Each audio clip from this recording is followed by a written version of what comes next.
While Central Jersey traffic is one of those gifts that always keeps on giving, I understand from folks who came later this morning than I did that it's a special blessing to try to drive into New Brunswick today. Blessing is a nice word. We'll just keep going with that.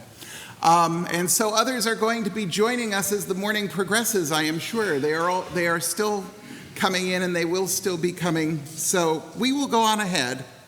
On behalf of the Reformed Church Center at New Brunswick Theological Seminary, I welcome you. This is our first program of our 20th year. So it's a nice time to be here at the center. I will say something right before lunch about that'll be the advertisement part, and we'll save it for then. But wanted to remind folks, especially folks who've not been here before, restrooms, there is one immediately outside if you go out the doors and left, and then there are two others, go all the way down the hallway towards the back door on the left-hand side, and then they'll be on your left just before you get to the double doors that say, "Don't come in here." So don't go in there. That's okay, but do the other. So that's the simple part of that. The program is before you, and there is this important rule that I got when I was new at the center, which is whenever the president is in the room, we let him talk. So, ladies and gentlemen, Micah McCreary.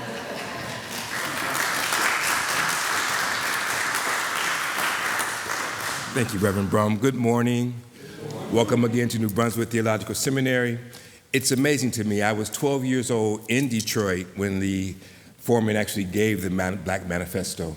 I was there. That's a year after the riots in Detroit and a year of devastation for many of us. And so it's interesting that something that really directed the institutions of capitalism and oppression was addressed by us before I even knew us was existing. It just speaks to the power of the Creator. And so it's good to almost come full circle. It's amazing, again, that this is 400 years since there were Africans brought to the coast of Virginia and were there enslaved in the Lumpkins jail and then put to sin on in different ways around the country and around the world. And so this 50 years is powerful in so many ways. And so I'm so glad you're here. But even more than just being here, I'm so glad you're committed to this cause. This cause is not about color. I love the fact that we use black. Black is not a color. It's actually a spectrum. And we're talking about spectrums here. And so I thank you for that as well. Let's keep on fighting. The fight must continue. And one reason why I'm glad that Reverend Brum is doing this and others are doing this is because we recognize this is just the middle. The song, we haven't even got to the refrain yet. We're just figuring out the second verse. And so let's keep on singing. God bless. Welcome. Thank you, Dr. McCreary. I'm in a kind of unique position for me today in that I'm presenting, which doesn't usually happen. I remember before I came here, when my son was getting ready to go to college and was considering what he'd do as a career, for a while he talked about he wanted to major in English literature so that he could teach English literature because he said, then I can spend all my time reading. And we had to explain to him, well, no, actually, if you teach English literature, you probably will get very little time to actually do any reading of anything but students' papers. I don't think that's why he ended up being a chef, but anyway. Likewise, people told me when I came to be at New Brunswick full-time, when I first worked for the center and then part-time and then came to be at New Brunswick full-time, you're going to get to spend your time doing church history. Yes, well, the analogy carries forward rather nicely, which is that, I don't get a whole lot of time for my own research and stuff. So I did this time, and that's been interesting, but it means I'm not going to lead the program today. And instead, Nathan Jeremy Brink is going to take charge. Thank you, James. It is a delight to be here today. It's a delight to see all of you that have come out for this event. As it was being put together, and as the Reformed Church Center was thinking about what our program would include this year, the conversations around the Black Manifesto and the RCA responses to it came up and came onto the table. And as we thought about that, a couple thoughts that were instructive for us was that, one, the idea that we would have an event is an important one, but it shouldn't just be an event that is an insular look in at a few things that the RCA may have done or not done. But it should be a more expansive look at the context in which not just the RCA response was written, but the Black Manifesto. And that the broader discussions around that as a social protest and a protest laid at the feet of churches is something that we should think about and have a program that would bring the richness, the complexity of that conversation to our institution. We felt that that was important, and that it not just be a conversation where we would be able to do that kind of digging and have people who share those insights that would make the conversation adequately complex, but also that we should bring folks who are able to talk about their experience at that time and subsequently in the Reformed Church in America. And so that it would be a conversation not just around a narrow set of historical events, but would bring public memory from those of us who have been around, not this table necessarily, but the table of the family of faith in the Reformed Church, but also more broadly. And we wanted to have a discussion that didn't think about this as a closed conversation with a period at the end. We wanted to think about this as a conversation that ought to continue. In fact, that must continue. And so the topic for today is unfinished business. Unfinished business. We will not have extensive, long introductions and reading of bios of our speakers today. We have a wonderful collection of people who are going to share from different vantage points and help us think about this topic from various approaches, places where they have lived and served, aspects of the research that they have uncovered, and visions that they have for the future. But we will have presentations and then some minimal questions. So I would ask that if you have questions about each presenter, you ask a question focused rather specifically at the conclusion of each presentation. If you have a question, questions directed specifically for that presentation, questions of clarification specific to that presentation, and that we bracket off then together questions that invite the most expansive possibilities for things we've heard, questions that bridge one presentation to another. And we've blocked out some time today as well so that that conversation can take place, that it would not just be material that's presented that we each receive, but that the expertise and the experience of those of us in the room would inform one another, and that we would indeed have a real conversation around this. So that will be the order of our day. Our first presenter this morning is the Reverend Dr. Leonard L. Bethel. He is a professor emeritus of Africana Studies at Rutgers University. He received his BA from Lincoln University, and MDiv from Johnson C. Smith, and MA from right here at New Brunswick Theological Seminary. And after he received his philosophy of education degree, he served at Rutgers for 42 years at the university and was the chair of the Africana Studies Department for 15 years. And the generations of scholars and scholarship that come from that service is long and prodigious, and there are so many indebted to you for your work, Dr. Bethel. He is also a PCUSA pastor and speaks not just from the vantage point of the academy, but also involvements in the church. And today he is speaking on predestination and slavery, providing us a background analysis and description of the Black Manifesto. Dr. Bethel.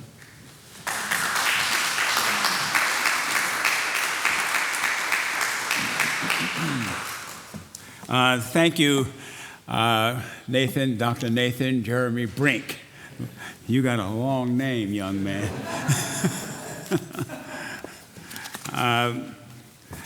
I'm going to, my speech today is in the form of a research paper, so I'm going to read it. You got to have so many facts in it. Dr. McCrary, nice to be at the Theological Seminary. It's brand new, different than when I was here. And Professor Brink, I knew your uncle or relative, Professor Hugh Coops. I see where you get your fire from. And James Brum, Dr. James Hart Brum. I see you're working on your fifth degree. You're trying to outdo me. I have 4. And 3 master's degrees. My goodness. Well, let me tell you just a minute something about him. He won't say that. I hope you put this in your resume. But I've been an ordained Presbyterian for 55 years. And during the 1980s, when I pastored at the Bethel Presbyterian Church in Plainfield, New Jersey, I hired James Brum, a student at Westminster Choir College in Princeton, as my choir director. And the reason why I did that, and a few of the people, they said, predominantly African-American church, they say, "What? How you hiring a white man?" James Brum is unique. He and his wife, Kathleen, are Reformed church ministers, and she's not doing well. Keep her in your prayers. I have a challenge with my wife with chronic pain. She couldn't make it this morning. But James came to the choir, earned a degree as a choir director. He won't say this, and I hope you put this in you. And then I don't know whether you say you were a choir director. You was a choir director at a predominantly Black Presbyterian church. But James writes Negro spirituals. You know, he knows a Black experience, and his son is African American, and raised a fine son, he and Kathleen. See, he won't say all that, but I'm up in age, and I can say what I want to say. See, only challenge for me next is the grave, so I don't care. I don't care what I say. I say it. I don't care what I say. But James has a fine future, and he's a real good. He's not only Caucasian; he's African American too. He's my brother, and raised a fine son. Okay, let me get on, so I can save time for the rest of you. Any discussion? I'm going to talk. My subject today is predestination and slavery. Any discussion on the subject of reparations can only be preconditioned by an understanding of the history of slavery and the possible organization and structure applied to it. The earliest origins of slavery came with the first civilizations, which dated back to 3,500 BC. The transcendence of the slave practice down through the ages found its way into the 16th century with the Dutch, French, Spanish, Portuguese, British, Arabs, some West African kingdoms, and Americans. They all played a major role in what was to be identified as the modern slave period, as they were all involved in the Atlantic slave trade from Africa to the West. From an historical perspective, a slave was a person considered property or chattel, owned by another person, usually against their will. A slave usually worked without remuneration. This form of slavery, using Africans in the modern slave trade, was forced labor, indigenous to the American historical slave experience. Africans were chosen for this kind of labor based on a few factors. One, It was perceived that they could withstand the sun and heat due to dark skin, which made them easily identifiable in their status as a slave, amenable to profit motive. 2, the lack of technological development due to a number of explainable factors worth noting. A, the African experience represented not only a civilization thought up by the creative mind of man, even though his historical imagination helped him to make whatever mythology that existed a factual reality. It began as early as the discovery of the oldest skull of man in Olduvai Gorge, East Africa, by LSB and Mary Leakey. It began in the Nile Valley, Egypt, thousands of years ago. Excavations near Khartoum in the Sudan indicated that Stone Age Negroes laid the foundation of civilization of the Nile Valley and manufactured pottery before pottery was made in the world's earliest known city. It began in the Congo with the when archaeologists unearthed remains of the Ashango people who lived some 8,000 years ago and used a primitive abacus multiplication table, possibly the oldest in the world. It began in the Sahara when Henry Locke, a French explorer, discovered rock paintings which suggested to author Basil Davison that peoples of a Negro type were painting men and women with a beautiful and sensitive realism before 3000 BC and were perhaps the originators of naturalistic human portraiture. With the paleontological evidence, it can be easily concluded that all humankind originated on the African continent. Whether dispersal of groups and exploration to other lands took place as a result of the Ice Age or some other phenomenon of nature, all groups had a common level beginning. Temperature zone, demographic conditions, and other events of nature caused exploration of groups that settled on the western side of the planet and led to technological development and explorative behavior. Out of it came guns and their superiority over groups on the African continent, who subsequently became easy targets for servitude. It is a hard argument to suggest that the group holding the gun had mental superiority when all originated on the same continent.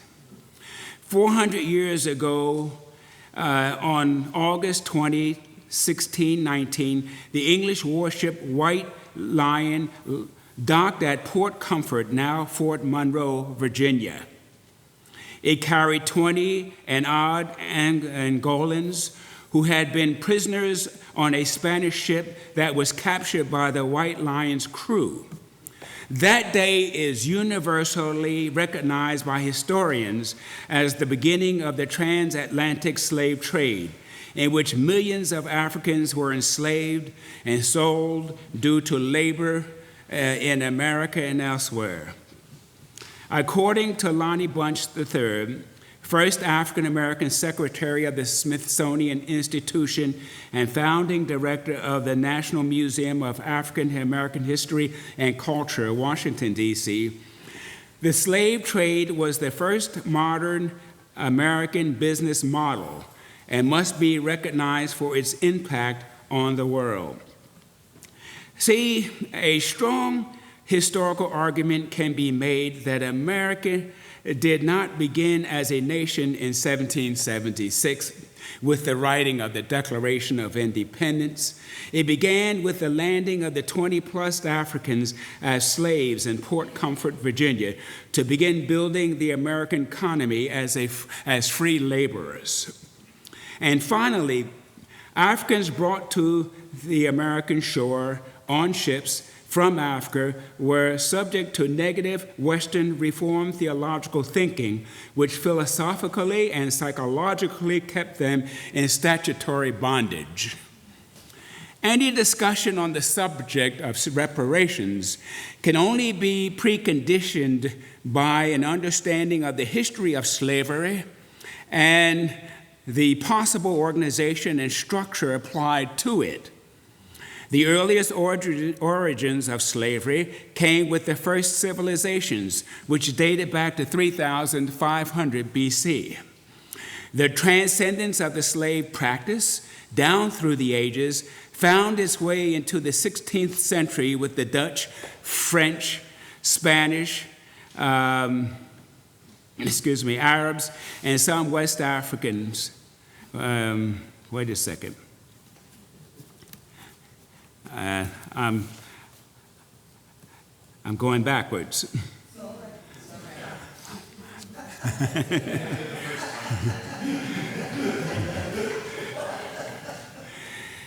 Okay.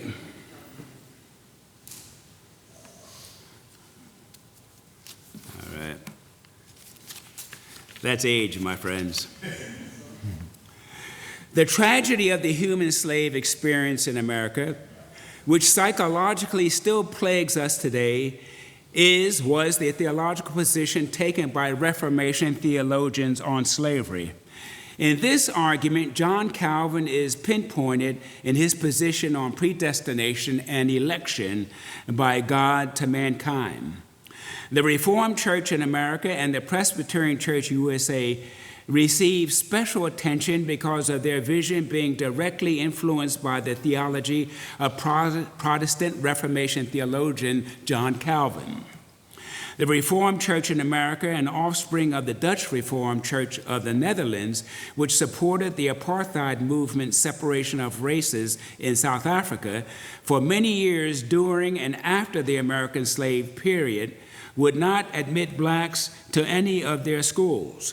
New Brunswick Theological Seminary was part of this non-admission practice for much of the 20th century. I, for example, was the first black to graduate from the Masters of Arts program, New Brunswick Theological Seminary, in 1971. Dr. Elias Tima, South African, who pastored the Black Reformed Church of Soweto, South Africa, was the second MA in theology graduate from New Brunswick Theological Seminary. And let me just say, he was the pastor of the church where a number of members took part in the Soweto riots, and he kept returning home. I remember him studying to perform funerals. And he would always come back to the States, and he and I would go out to lunch or dinner and say, we made history at New Brunswick Theological Seminary. He had planned to come back to the United States, but he passed away. The Presbyterian Church divided along racial lines on the question of slavery in America. For example, on December 4th, 1861, commissioners from 47 presbyteries meeting in Augusta, Georgia, organized the Presbyterian Church in the Confederate States of America. The Southern Church became the Presbyterian Church in the U.S., and the Northern Church became the United Presbyterian Church in the USA. Both the Southern and Northern Presbyterian churches were divided on the question of slavery. And I can say I took part in the Union and know much about that. I was on the Black Presbyterians United Committee during that period. So the question of slavery was a major part of that. And I know the Reformed Church went through the same kind of transition. But that is something that I know a lot about because of my own experience with it. Protestant Reformation leader John Calvin, born 1509, died 1564, in his famous published work, The Institutes of the Christian Religion, Book 3, wrote in chapter 21 titled, Of the Eternal Election by which God has predestinated some to salvation and others to destruction, made it clear that those who were elected by grace were at the pleasure of God, and no works, past or future, were taken into consideration. Calvin quoted, "The covenant of life was not preached equally to all, and among those to whom it was preached did not always meet with the same reception. This diversity displayed the unsearchable depth of the divine judgment, and I'm going back to that. You don't have to forgive me. Was without doubt subordinated to God's purpose of eternal election. And Calvin further quoted, by predestination, we mean the eternal decree of God, by which he determined with himself whatever he wished to happen with regard to every man. All are not created on equal terms, but some are preordained to eternal life, others to eternal damnation. And accordingly, as each has been created for one or other of these ends, we say that he has been predestinated to life or death, unquote. That was John Calvin quoting. What makes the argument of predestination more palatable and applicable to the question of free and slave was a profound statement made by the existential theologian Paul Tillich in his volume 1 of his famous work, Systematic Theology. And let me just hold here. I met Paul Tillich. I went and had a meeting with him because I had a question about his existential behavior between God and man. So before he passed, so I knew his theology well, and I have his works. And he quoted, the word predestination taken literally includes causality and determination. When it is understood in this sense, God is conceived as a physical or psychological cause of deterministic character.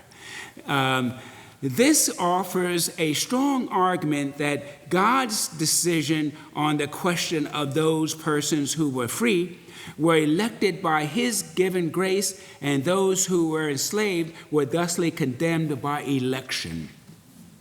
The slave trade from Africa existed during John Calvin's lifetime. He was completely silent on the subject, which evidently showed his support of it. Certainly, slaver preachers used his arguments on predestination and election when preaching to slaver congregants. For example, in speaking to Boston slaveholders, Cotton Mather, 1663 to 1728, a Boston, Massachusetts, New England Puritan minister, and using Calvin's emphasis on the elect of God, preaching to Boston slaveholders, said, quote, "Negroes will not prove a part of the Israel of God, and will not be gathered unto the Lord. Yet my work is with my God," unquote. Thomas Bacon, 1711 to 1768, an Episcopal priest and a slave owner, emphasized the position on election in a sermon to a Maryland slave congregation when he said, quote, "You are to be obedient and subject to your masters in all things. As Scripture said, servants, obey in all things your masters according to the flesh, fearing God." The most prominent Calvinist ministers in America were Jonathan Edwards, 1703 to 1758, and George Whitefield, 1714 to 1770. Edwards was a Protestant Congregationalist who himself owned slaves, and Whitefield was a member of the Church of England and a leader in the Methodist movement. Both were prominent preachers of the Great Awakening period and preached Calvin's God's election theory on free and slave. It was interesting that in John Calvin's chapter on predestination and election, in his major work, The Institutes of the Christian Religion, he made a number of biblical references supporting his theory on the elect of God. He especially made references to election in the following. In the book of Romans, he mentioned 3 times in his work, in his chapter. In Malachi, twice. The Gospel of John, twice. Proverbs, twice. Deuteronomy, 7 times. Psalms, 8 times. 1 Samuel, mentioned once. Isaiah, mentioned twice. and Galatians one time. It was interesting that all of these biblical quotes made reference to election, and the only biblical reference that made a specific mention of predestination was in Romans 8:28-30 verses. Calvin did not mention at all and needs some attention. And that is interesting, that in his major work, when he talked about election and predestination, the only reference to the word predestination comes in the book of Romans, 8th chapter, and Calvin didn't even use that in all of his biblical references in his statement. And what did it say? Romans 8:28-30. And we know that all things work together for good to them that love God, to them who are the called according to his purpose. Verse 29, for whom he did foreknow, he also did predestinate to be conformed to the image of his Son, that he might be the firstborn among many brethren. Verse 30, moreover, whom he did predestinate, them he also called. And whom he called, them he also justified. And whom he justified, them he also glorified. This seems to be the only biblical reference to the word predestinate, which in Greek is translated proorizo, meaning determined before and ordained. This suggested that as God foresaw and thus foreknew each generation of men that would come upon the stage of this world's action, he coupled immediately with his foreknowledge the decision to predestinate them all to be saved. And that's the key that Calvin wanted to escape, and not mentioning this particular chapter, and which gives a clear indication that he supported slavery.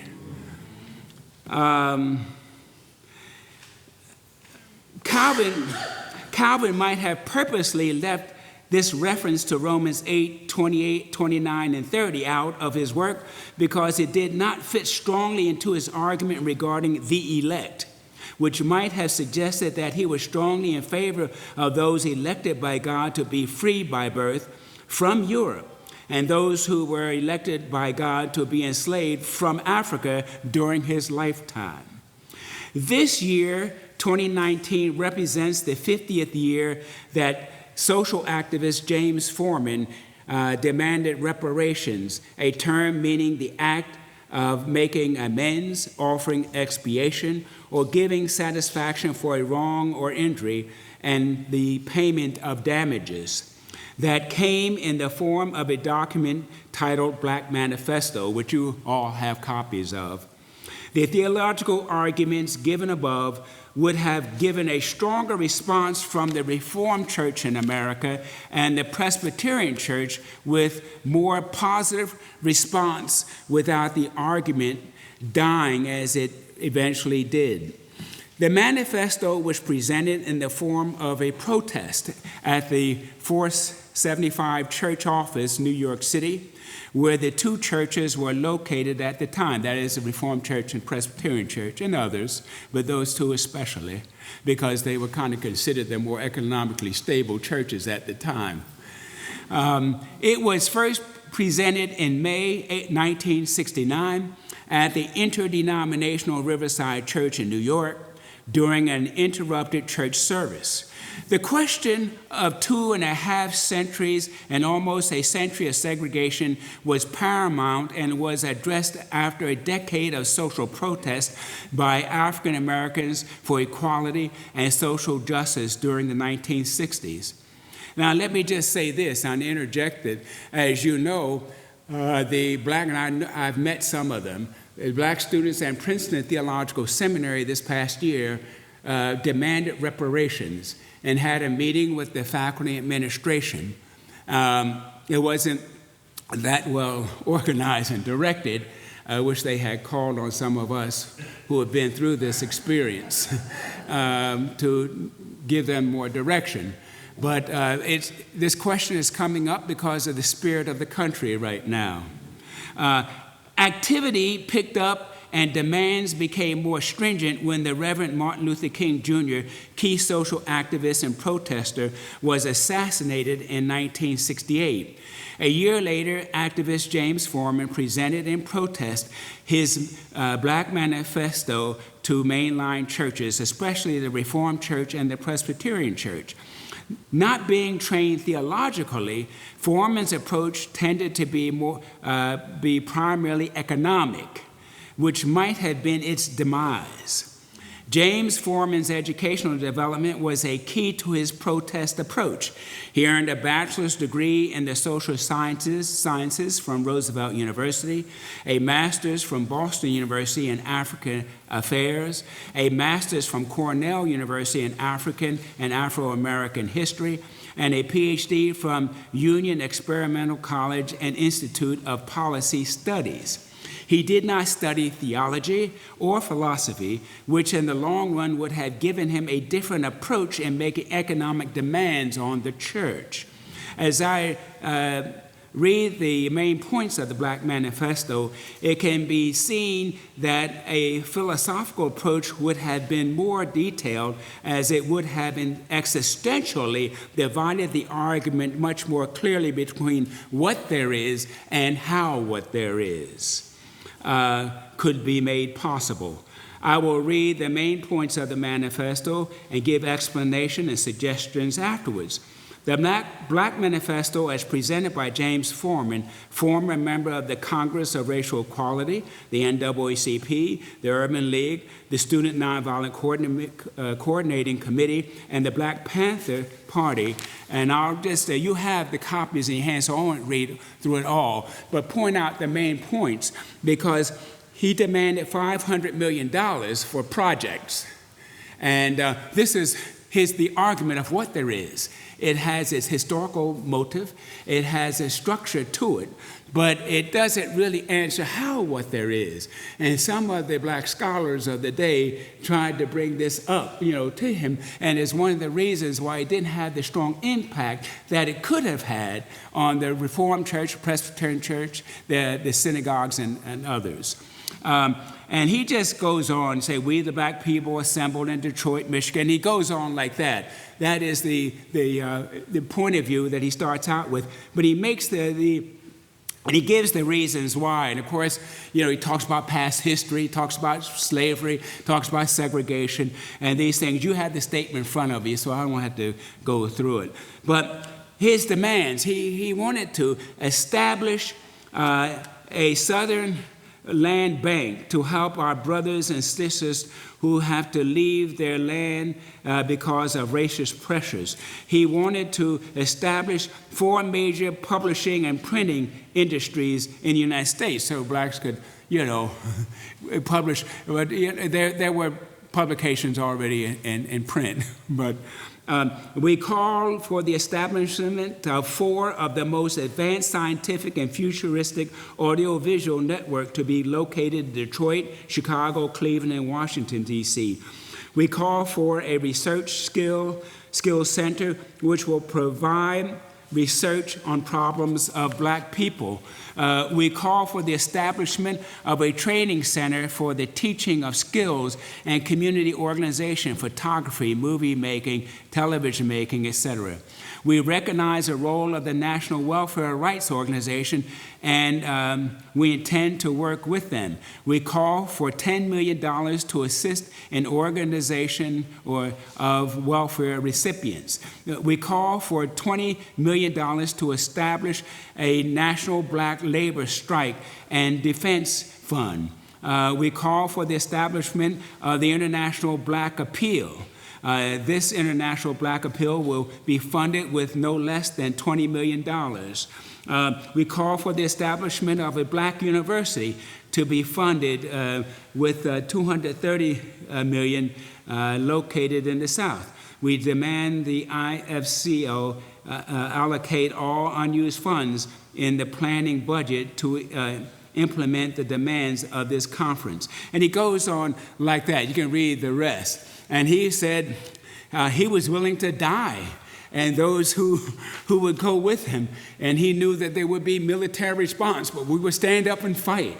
He put that in his statement. He was serious. And I was a student here at the time when this happened, and my classmate, Rand Peabody, who wrote James Brum. We're going to hear from Rand a little later. Oh, okay. Well, Rand was my classmate, and revolution was going on during that time, a lot of activity. I led a protest in getting black literature in the library here, and my classmates supported me. Rand Peabody was one. He was a hippie, you know, he had them long hair and so on. I liked him. He's Dr. Rand Peabody now. He's gone abroad. And when they planned to tear down that apartment in New Brunswick where most blacks lived, he went out and I was over there. He stood in front of the bulldozer. I said, I mean, you're crazy. He was willing to give his life. He said, people live here. And he laid down on the ground. I said, he was something else. And John de Velder, a Dutchman whose father was a Reformed minister, then he became Dr. de Velder, and he was a chaplain, the head chaplain at Robert Wood Johnson Hospital. He was my close, we kept in contact, but he passed away. And he has a brick out here, sold them along with me. I have a brick being the first black. We both have bricks out here. I miss John. He was a good soul. He stood up for justice, you know. So we were here when James Forman, you know, came and sat in at the Synod and so on. Peabody he was a speaker at that Synod, so he can tell you more about it. But it was a powerful period right after Martin King died. And people were serious about, you know, we all protested together. We protested against the war. I remember pushing my two little children with my wife down College Avenue and protesting against ROTC. And, oh, it was something. John de Velder and Peabody were there. It was some time. But these are good fellas. I give my heart out to them.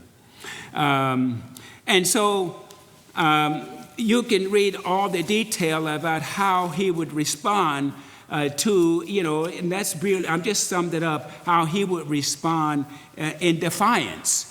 And those of us during the time believed in him and would have stood with him on it. It was a tough time, and anybody who made a strong demand to make change, we went along with. The reason why this Black Manifesto statement did not ultimately succeed 50 years after the fact was because it clearly pointed out what there is. He pointed out the problem clearly. He made clear suggestions. That is what occurred as a result of almost 3 centuries of slavery and segregation of blacks in America, and what was needed financially to begin the process of inclusion as a result of the destructive damage done to a race of people. What it did not do was point out the detail of how what there is in achieving goals through economic remuneration. For example, how should the people who will run the institutions suggested be educated to do the job? And how much experience should they have to make the suggested programs work? How and where will these persons be educated and trained to carry out the tasks necessary to fulfill desired goals for Black community development? Acquisition of money only to establish institutions must answer questions like these to help the people who had been damaged by a long period of human servitude and racial discrimination. The Black Manifesto was a relevant document for racial and social progress of a race of people who had been damaged by evil acts of slavery, segregation, and discrimination, but it was not complete to get the job properly done and needs to be revisited, evaluated, discussed, and taken seriously. The question of reparation is still a social concern for many young blacks who need to be guided in a proper direction to have positive and productive goals. And let me just say this, one of the things that Forman missed was, not only the rehabilitation, but the stabilization of historically black colleges. who were on the scene, and black newspapers, like the Philadelphia Tribune and the Pittsburgh Courier. And these were things that he was demanding, but these were already there to refurbish them and bring in and train reporters to write to them and train faculty. And this is how things failed. I saw in my old community in West Philadelphia, blacks demanding a food market. And the food market was brought in, but the people who were staffed were all black, but were not trained on how to refrigerate meat. You didn't go to school for that. And the market only lasted a year, it failed. So it is the argument that Forman missed was that he discussed clearly on what there is, but the how what there is, and certainly confronting the church, you have to understand theology and philosophy, and to articulate it clearly to make the argument amenable to some positivity. And so that's why it failed. But it is still relevant. It is still important for us to discuss. And I hope the church, and especially the Reformed Church in America, and those of you, and if you're Presbyterian, continue to look at this question, because there are going to be reparation arguments, and it's going on right now. God bless you. Thank you.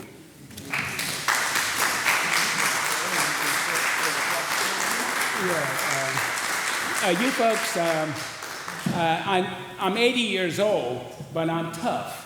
And you have to forgive me. I have 4 pins in my lumbar, and I was all-conference tackle in football, and 2 times semi-finals heavyweight wrestling. I was indicted for that whole thing. But I suffer now with all of these pins in my body. So you have to forgive me. And are there any questions for Dr. Bethel?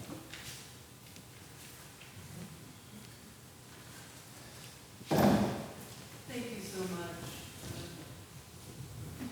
I guess my question is, where is your vision and hope now for where we are in our culture and our country around racism and welcoming the stranger and all of the stuff that's swirling?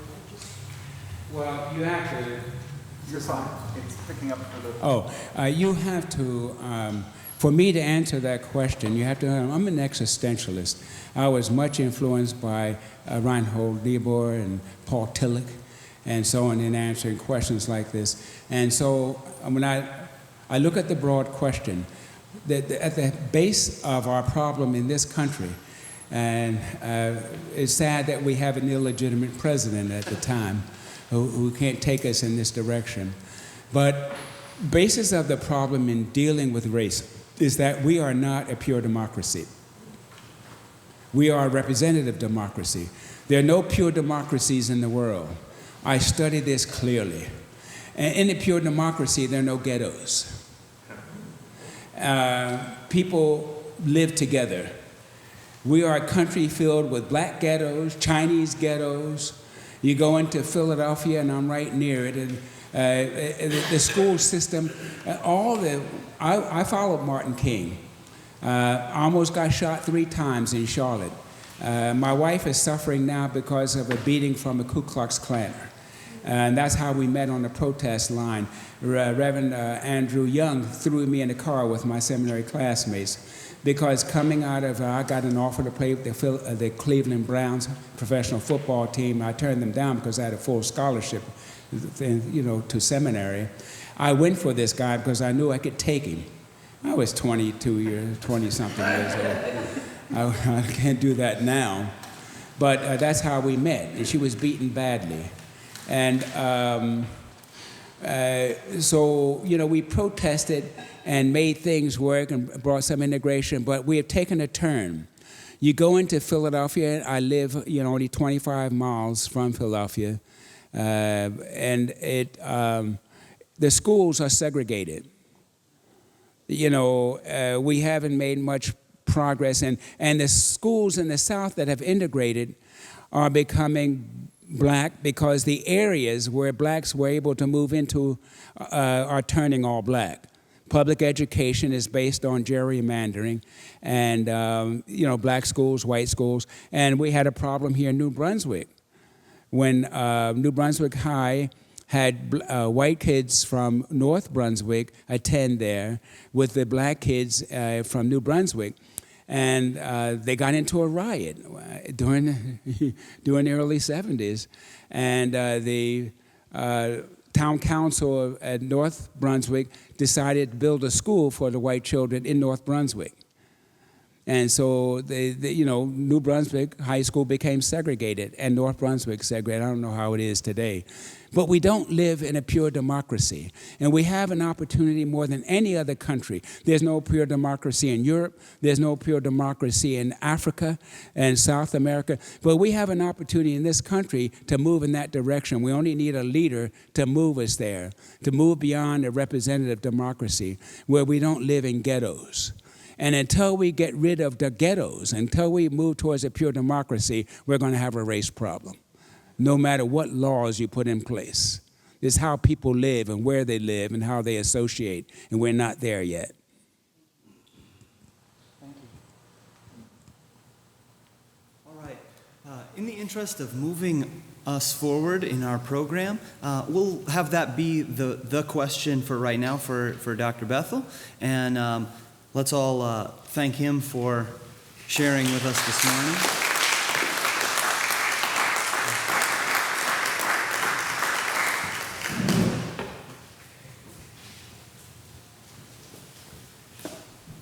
And our next presentation comes from the director of the Reformed Church Center, who is usually wearing that hat. Today, James Hart Brum is offering us a look at the RCA's response to the Black Manifesto. And without prolonging any introduction to James, one thing that is important to note in terms of his work with this particular document, we at New Brunswick Theological Seminary are very grateful that in his teaching of RCA history here among our students, the Black Manifesto has been a part of the curriculum for students preparing for ministry in the Reformed Church in America. And his work to put that into a reader for that class has actually also shaped now and is being implemented in how that class is being taught at Western Seminary in Western Michigan as well. So his work on this particular issue has brought this to the fore in terms of how people preparing for ministry in the Reformed Church in America ought to think about this as an important, pressing concern and one rooted in historical analysis that they should learn from. James.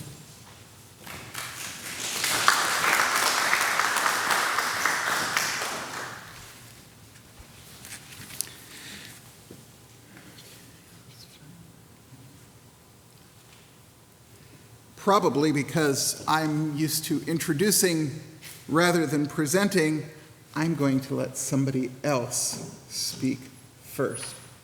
We're going to see if I can get this right. Nope, not quite. My name is Rand Peabody. I received my MDiv degree from New Brunswick Seminary in the class of 1971. 50 years ago, in the spring of 1969, I was nearing the end of my first year at seminary when I received an invitation that felt like a high honor.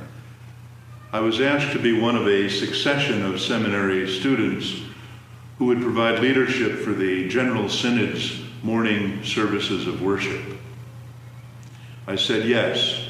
It felt like something that God was calling me to do. And I forget at this point exactly what it was that I was going to say because something happened that felt momentous. I was driving down from my home in Albany, New York in my first ever car. I was 22. I was purring along the New Jersey Turnpike, listening to WABC radio out of New York, when suddenly a news flash hit me hard. The headquarters of the Reformed Church in America on Riverside Drive had been occupied by a militant named James Forman. And he said that he was representing the National Black Economic Development Council. Well, I had no idea at that point exactly what effect this would have on the General Synod, but I suspected that it would be quite a profound one. I began to pray that whatever I was going to say the next morning would be what God wanted people to hear. When I arrived at Douglas College in New Brunswick, a little while after I had heard the news flash, I learned that Mr. Forman and those with him would be presenting their concerns at a special evening session of the Synod. Raymond von Huckelum, the Synod president, would be presiding. And I do very well remember that there was an undercurrent of consternation on the Synod floor.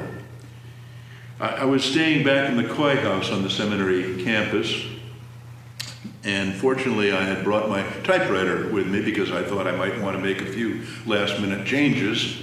Well, I made them all right. I wrote a whole new homily. As seminary friends would pop in and out of my room, some of them predicting that I probably would not be able to present anything at all because somebody in the wake of such a momentous event would be wanting to say something at the morning worship. Perhaps it would be Dr. Norman Vincent Peale, the president-elect. But when I arrived on Saturday morning, I was informed by President von Huckelum that I would indeed be the worship leader and preacher. I swallowed hard and mounted the podium. What I was determined to say and to convey was this: that it was no time for a negative reaction, nor was it a time to indulge righteous anger about the tactics Mr. Forman had used. It was not a time for feeling blamed or shamed. It was certainly not a time to feel futile. Rather, it was a rare opportunity to affirm the fact that in the eyes of a man like Mr. Forman, adamant as he was for the causes of racial justice in America, our denomination did indeed have the power to play a part. We were in a position to make a difference. America had so recently been going through the stark confrontations of its civil rights era. Dr. King had been assassinated just a year before. Churches like ours could exert leadership in furthering just causes, and we were being called to consider how to do so. It was God's call upon us to do so. I believe I referred to Jesus' twin imagery in the Sermon on the Mount about our being light of the world and salt of the earth. I also recall that in that summer of 1969, we were about to have our first manned lunar landing, and it seemed appropriate, therefore, for me to use whole earth imagery.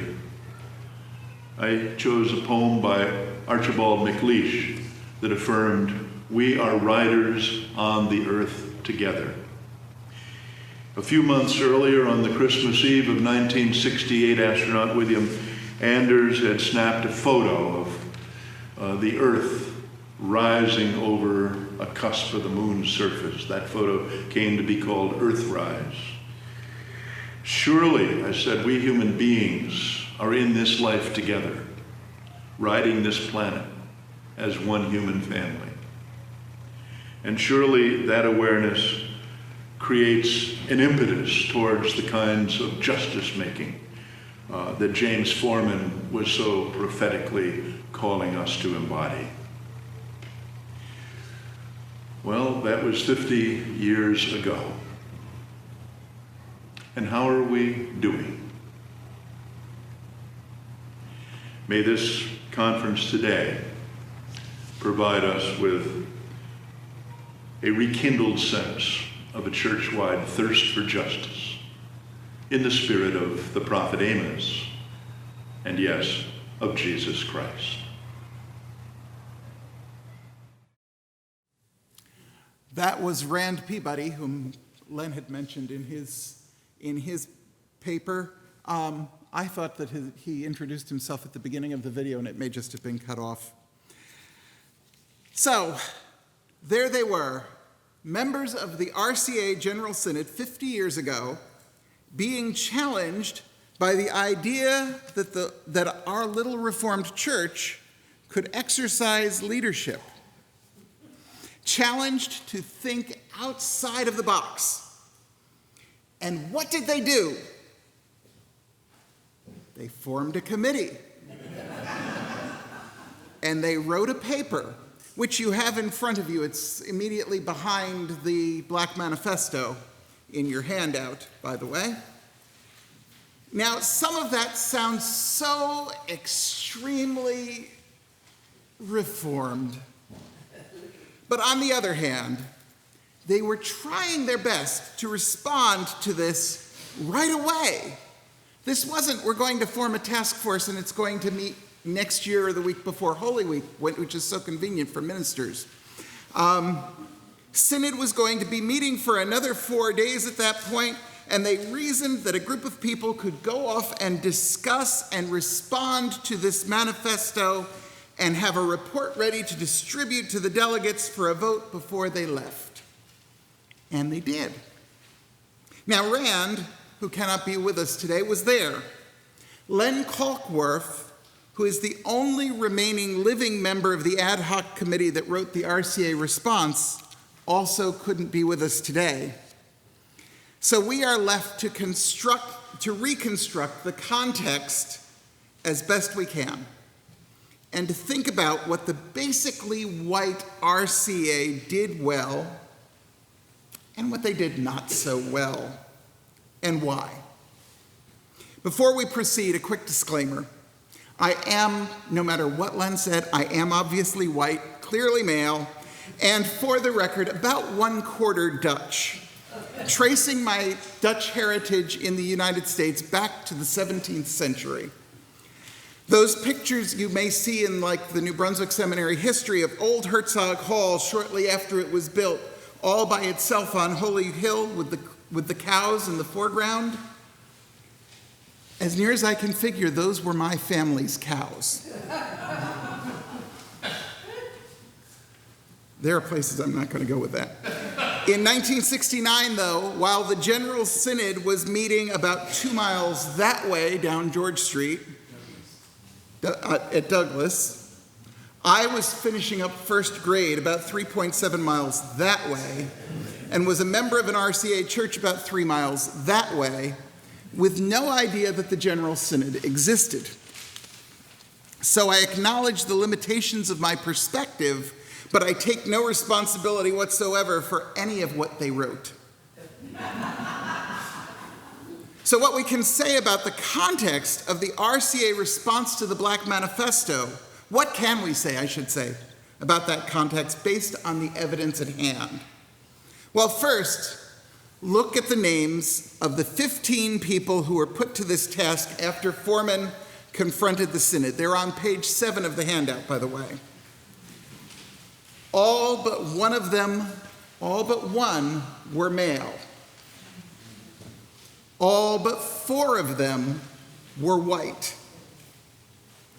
And the one woman, Carol Hageman, who, by the way, only happened to be there because she was the first woman to be a member of the General Program Council of the Reformed Church, was, I can tell you, white. Though I can also tell you from experience, she was quite progressive, and they may not have known what they were getting when they asked her to be on that committee. Fortunately, God knew. So, black women, I'm afraid you were just out of luck. I'm sorry. As for the 4 black men who were on the committee, they are listed as members of the black community. In other words, there were more than likely no black delegates to the synod. It was an all-white, all-male body. Now, we might give them points for having the presence of mind to not form an all-white, all-male committee to answer this question. But one wonders how far outside the white institutional box they could really think. Also, we know very little about Messrs. Watts, Moore, Dillard, and Ashley from the black community. They weren't ministers, evidently, so they don't appear in the historical directory or any other RCA means of tracking important historical people, because back then the important historical people we assumed were all ministers of the word and sacrament. And so if you didn't make it into that list, you didn't get tracked. We try to do better now. So our best guess is that they were members of RCA congregations, probably in New Brunswick, Newark, Jersey City, or New York City, since few congregations in the more suburban areas would have black members, and those communities would be close enough that members could be summoned to come to New Brunswick and participate in the conversation very quickly. And, by the way, without buying any airplane tickets, because we were just as Dutch in how we spent the denominational money in '69 as we are in 19. Something else we know is that this synod, on its second day, this was the second day of the synod when Mr. Forman and colleagues from the Black Economic Development Council came, and by the way, they had already seized the offices at 475 and they found nobody there because General Synod was on. So they came to New Brunswick and they seized the synod's plenary space at Douglas before the delegates arrived on day 2, so that the church would be forced to pay attention to them. But by the second day, the synod had already experienced several major shocks. This was not a quiet synod. First, the denomination had gotten the official result of the vote of the denomination's classes, declaring that the RCA would not unite with the Presbyterian Church in the United States, despite a decade's worth of work on it. Second, someone had made a motion from the floor for the orderly dissolution of the Reformed Church in America, and another ad hoc committee was already off dealing with that. Third, a group of women had stormed the plenary floor and stopped synod dead in its tracks with a protest demanding that all the offices be open to women. And fourth, 5 students from this very seminary, including someone whom Glenn has mentioned, who was the son not only of a Reformed Church minister, but a revered missionary, and the nephew of the general secretary at the time, had come to the front of the room, walked up to the table, and turned in their draft cards to the synod in protest of the Vietnam War, and by the way, officially representing most of this school's Society of Inquiry. All of that had already happened on the first day. Most of it before synod had finished housekeeping. And it was only the second day now, and now this white synod was confronted with this Black Manifesto. Again, this excuses nothing, but it might explain a little bit. On the other hand, this was not the first time the RCA had addressed the issue of racism. 12 years before, the Christian Action Commission had already presented a credo on race relations, which the General Synod of 1957 had adopted. Among many other issues it discussed, including interracial marriage, the difficulties of racial reconciliation, and various forms of segregation, the covenant said the following: "We believe that the racially inclusive and culturally integrated church represents the highest demonstration of the transforming fellowship of reconciliation which characterizes the Christian fellowship at its best. We believe that where opportunities for such churches exist, conscious efforts be made to realize this ideal. We further believe that those who are ministering in these frontier areas of Christian faith and life be actively encouraged and warmly supported. Again, this paper was adopted by the Synod, and it concluded as follows, by the way, almost 30 years before the Belhar Confession.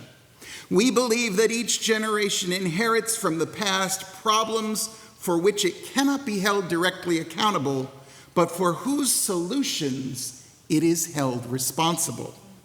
We believe that race relations is such a problem. We believe that the cross of Christ, seen as vicarious atonement, points the way to the Christian resolution of this dilemma. We believe that we are called to bear the wounds or crosses of vicarious suffering, so that the least of Christ's brethren may find their rightful places in the society of men and the kingdom of God. Yes, it said society of men. It was 1957. I'm sorry. After this, the General Synod created a commission on race, which was in business for 6 years under the leadership of John W. Beardsley III, missionary, pastor, teacher, activist, and professor here at New Brunswick. This commission was created before most of the RCA knew that James Forman existed. And the commission's report to the Synod of 1969 was probably completed 2 or 3 months before the Black Manifesto was written. In that report, they said, one matter of pressing concern is the need to increase the participation of Black people in the life and leadership of the denomination, and to be sure that our Black members, like the rest of the community, enjoy the opportunity of identity and growth toward which the old civil rights movement pointed them, an opportunity for identity and growth that motivates such existing movements as that for Black power, and that underlies many of the educational challenges now going on in our schools and universities. The Commission on Race in that report in 1969 announced that it was getting ready to survey churches and classes to determine how many Black members and office bearers there were in the RCA in order to recommend ways for the church to do better. They went on to discuss the fact that Blacks were not the only victims of racism, but that advocacy for Hispanics, Asians, and those they called American Indians were also required. But there was a larger issue that was a major thrust of that report. And here's what they said. It is becoming evident that a basic problem in our country is that of institutional racism. The tendency of institutions to support an existing pattern of life, whether or not the people consciously seek that goal. In the present case, our institutions have accommodated themselves to a society that operates to the advantage of the whites and the disadvantage of the Blacks, in spite of the fact that most people are men and women of goodwill. To counteract this institutional racism requires changes in the structure of the community. And as all the informed studies of our cities point out, visible changes apparent to the victims of discrimination must come quickly if relative peace is to be preserved and harmonious cooperation between Black and white is to be the path by which we work. There have been too few of these visible changes, and the restlessness that is evident in our cities is part of the result. The church has not, on the whole, shown leadership in this matter. It is of pressing concern that Christians join others in the various community efforts that really make for change through public and private agencies concerned with such matters as fair and decent housing, fair employment, quality education for all, and equitable police practice and law enforcement. This was written by an RCA commission 40 years before this seminary would make its groundbreaking anti-racism statement, where we're all thought to be ahead of the rest of the denomination. This report was already in the workbooks of the delegates to the 1969 Synod before they arrived in New Brunswick. Some of us are old enough to remember the joy of coming to Synod with the 10 pounds worth of workbook in our bag. Before they met Mr. Forman and his associates, there were genuine, serious efforts to dismantle racism in the RCA.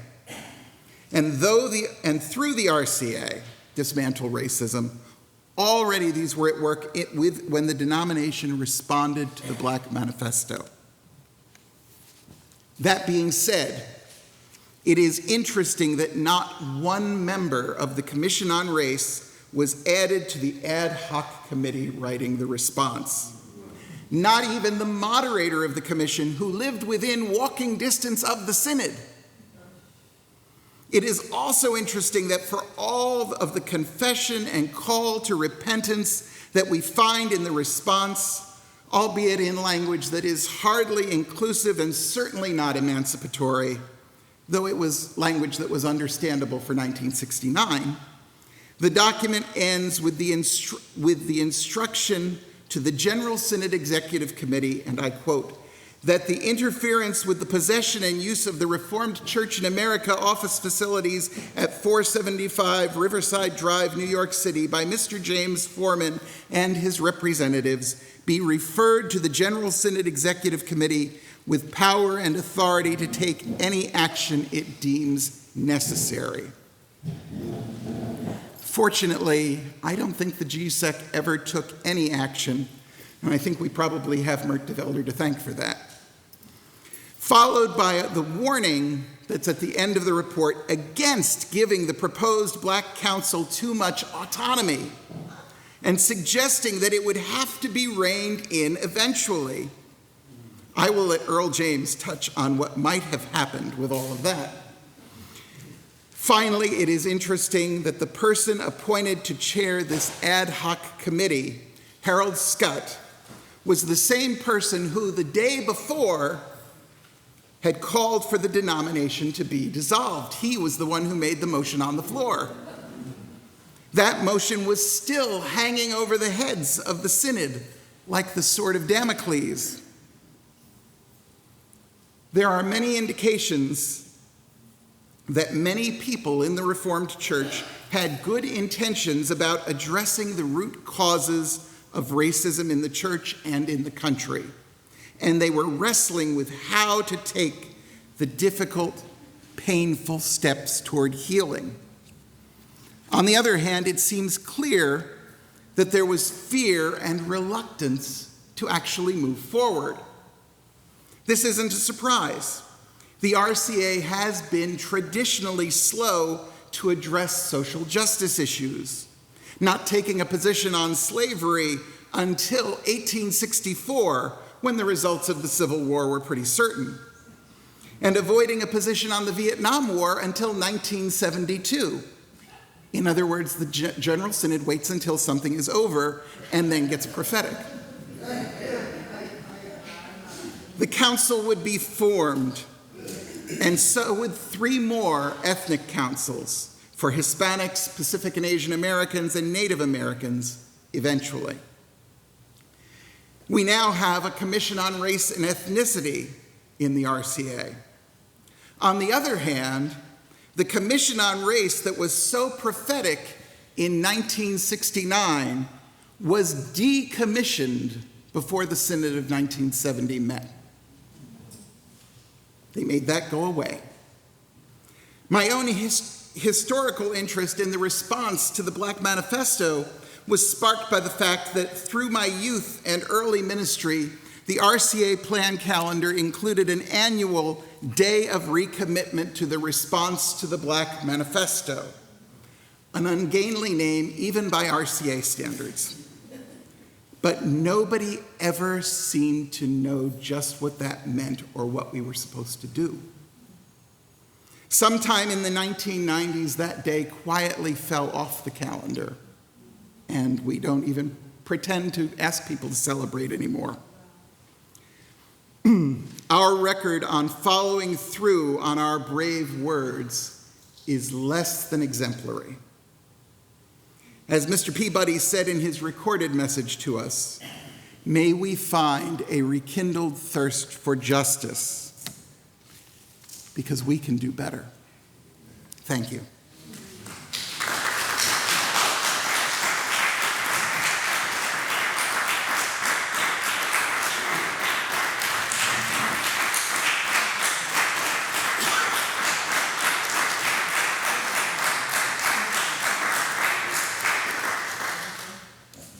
Questions for Reverend Braun? Well, not so much a question, but on page 7 that you referred us to in the list of names listed under the Black community, I know 3 of the 4 people. Clyde Watts was an elder at Elmendorf Reformed Church. Edgar Dillard was an elder at the church I grew up in, Monhaven Reformed Church.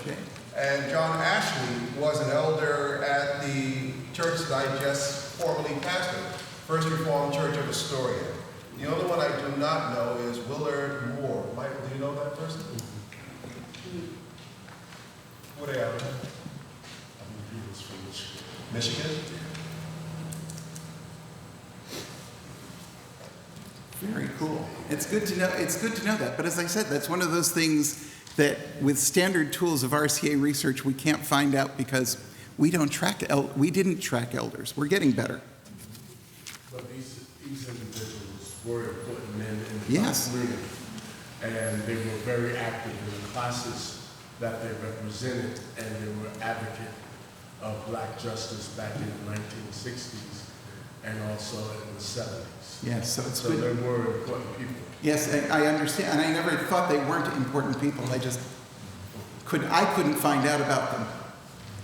And just response, probably the majority of, and there's just a few here, Black Reformed ministers, they're here, of Reformed churches. There's hardly any around the country, especially when we get out to the Midwest, but most of them are right here. Several of them are here. Several here. I think we're doing a little better than that When today. you say majority, they make up, and it's most interesting. Originally, you had African American ministers or Black ministers coming from other denominations, especially from the Presbyterian. And by 1984, you had homegrown. And that was very important to know. You had homegrown people who grew up in the RCA from Sunday school and went through the whole process. And so you have at least about 15 who are homegrown. And me being the first ordained RCA minister who graduated from the Brunswick and who was ordained the first African American homegrown. Okay, homegrown. I was going to say Wilbur was here. Wilbur Washington was here before you, American Episcopal Zion Church, but came to the. and worked in the RCA and worked as a seminarian at Monhaven. Yep.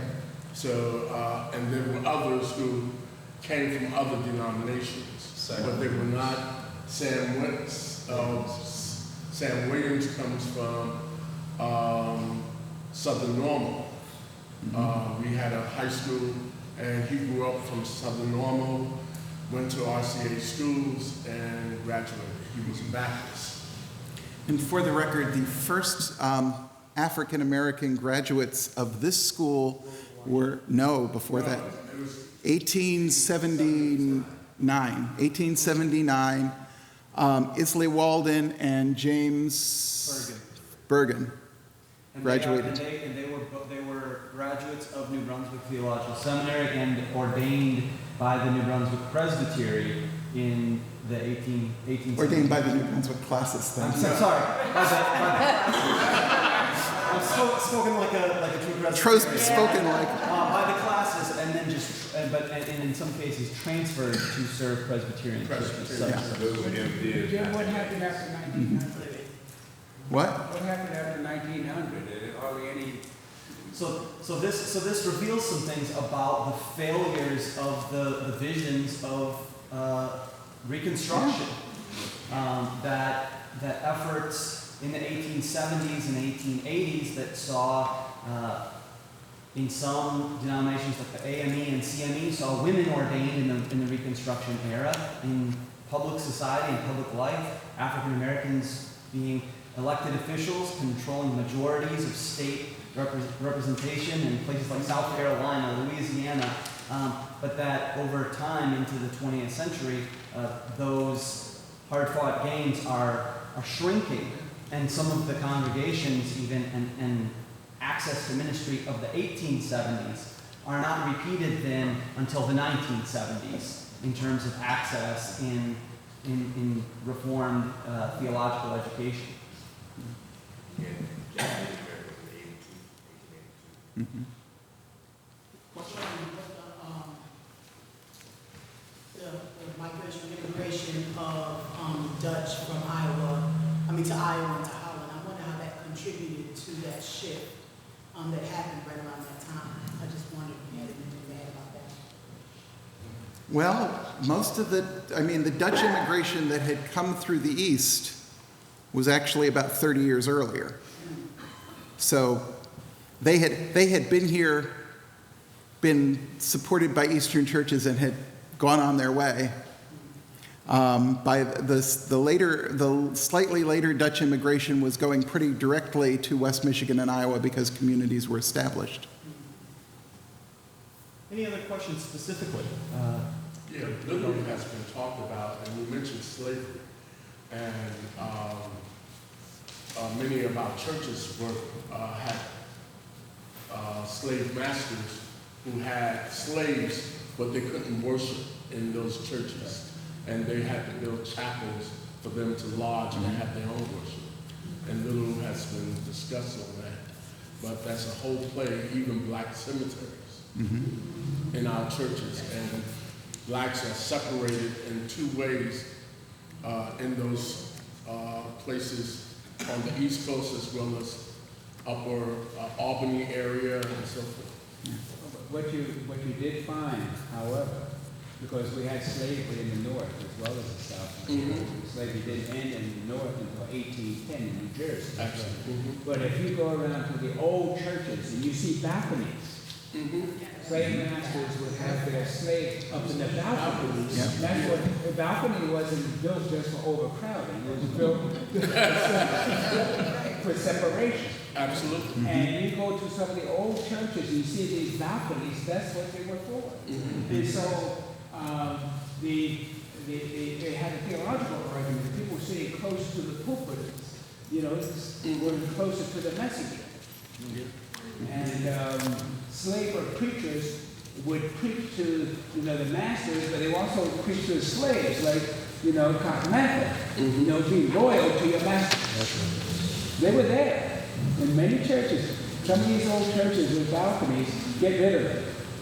Tear them down. And James, you mentioned the Black Manifesto. It was always observed by the black churches on the second Sunday of January. Yes. And but still, it's unfinished business because 50 years there's still racism in the church. Yes, and that's why we're here. Oh, yes.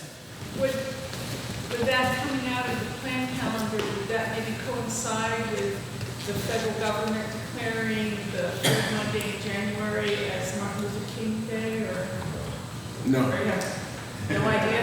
I have no idea what it coincided with. And I have friends who work at production services in Michigan, so I'm not going to speculate. All right. So we have such a rich conversation already going with layers of memory, deep memory and recent memory, collective memory and personal memory. It's a pleasure that our next presenter, Earl James, serves currently as the coordinator of the RCA's African American Black Council and is coordinator for advocacy in the Reformed Church of America. And his conversations, even as we were thinking about what this event might hold, were very helpful in framing the varied perspectives and positions. I will also just mention we will have, after a presentation from Earl James, we will have a break that we will take after his presentation. So without further ado, Director James. Good morning. Good morning. No, Earl? Use the button. Yes. My name is Earl James. I think contrary to what you will hear from many of the speakers who are here today, I'm a relative newcomer to this matter. I've been involved with the RCA for 12 years only, and so my perspective is not one who has grown up from within the depths of it, but one who has come in from outside and tried to get a sense for what was going on, and then trying to figure out how do we live, move, and have being in that. So that's a perspective that I have. The other thing that I want to share is that my perspective also is one that says, although my work is with the African American Black Council, my sharing today is kind of going to be doing a weaving kind of thing between council and council work and the wider denomination. Because the job I was hired to do was not within the council, it was outside the council, but still part of the work was overlapping. So you're going to get a sense of this kind of movement in the kinds of things that I have to share today. I'm just going to go really quickly through the first two bullet points. You've heard a lot more in depth about them than what I can share. I just want to say that one of the first responses that General Synod did to this demand for activity and engagement was to offer a sum of money. It was to say, I don't remember if it was $250,000 or $350,000 or something, but here, take this, go forth and do well with it. And the answer was, no, we don't want the money. We want a seat at the table. And it is that seat at the table that where everything else over the last 50 years that deals with racial ethnic ministry in the RCA has rolled out. So the first iteration of the council was called the Black Council, now African American Black Council. But over the years, as James said, other racial ethnic councils formed within the RCA. One of them, I'll try to do this dance here. One of them formed in 1972. That was the Native American Council, followed 2 years later by the Hispanic Council, followed by 6 years later with the Pacific and Asian American Council.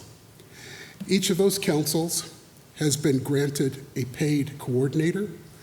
Each of those councils has been granted a budget, primarily so that it could gather and do its work as a body within the RCA. There are some dilemmas that arose over time with what it meant to have a seat at the table. And let me just say that what having a seat at the table meant was the councils could sit with General Synod every year. They could develop resolutions. They could speak. I don't believe they could vote, but they had the right to present and the right to speak. And oftentimes what would happen was that council-generated proposals would get debated and would get adopted. All that is according to plan. That is what having a seat at the table is about. But according to our polity, what happens is that most of the delegates are made up of local folks who are representing local, what we call classes, presbyteries, I think, in the Presbyterian Church. And they have to go home after the week and a half to 2 weeks of General Synod time. And in many cases, for some of them, their sense of what is the center of the table, the center of the target, will go from when we gathered to when I'm back home. And what happened over time was that the councils began to see that what was affirmed at General Synod was either silenced back home, ignored back home, or opposed back home. What they saw was that what was affirmed at General Synod at the staff level was much the same thing. There was an inaction with regards to implementation. So there were some real differences that happened over time. I would just put that up there. By the way, this PowerPoint is available to you if you would like to get it. Just see me or see James afterwards, and we'll make sure that you get it. But you can go online now to the RCA website and download the minutes of General Synods. And I just looked at the ones in the 80s. They are exciting in terms of what the councils were seeing locally, nationally, globally, and were influencing the RCA and helping to shape the consciousness of the RCA.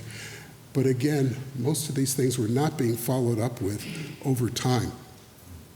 So in the late 1900s, after some serious discussions, it was decided that to have a meaningful voice at the table meant you can't stay at the General Synod level. That's really not where the action was going to be. So through some reorganization, what happened was what is now called the General Synod Council, which is the executive body of the General Synod. That group became the place where the racial ethnic councils were lodged. And it was hoped, with some discussion, some disagreement, but in the end it was hoped that the council's information, the council's advocacy would take root in that body, which met 3 times a year and had officers that continued throughout the term. That's the place where they would have influence. So in about 1998, the councils no longer had a seat at General Synod and became standing advisory committees to General Synod Council. But it was not enough to leave General Synod without a voice. So in 1998 began the process of what does that voice need to look like at General Synod? And it took a couple of years, but it became what is now called the Commission on Race and Ethnicity.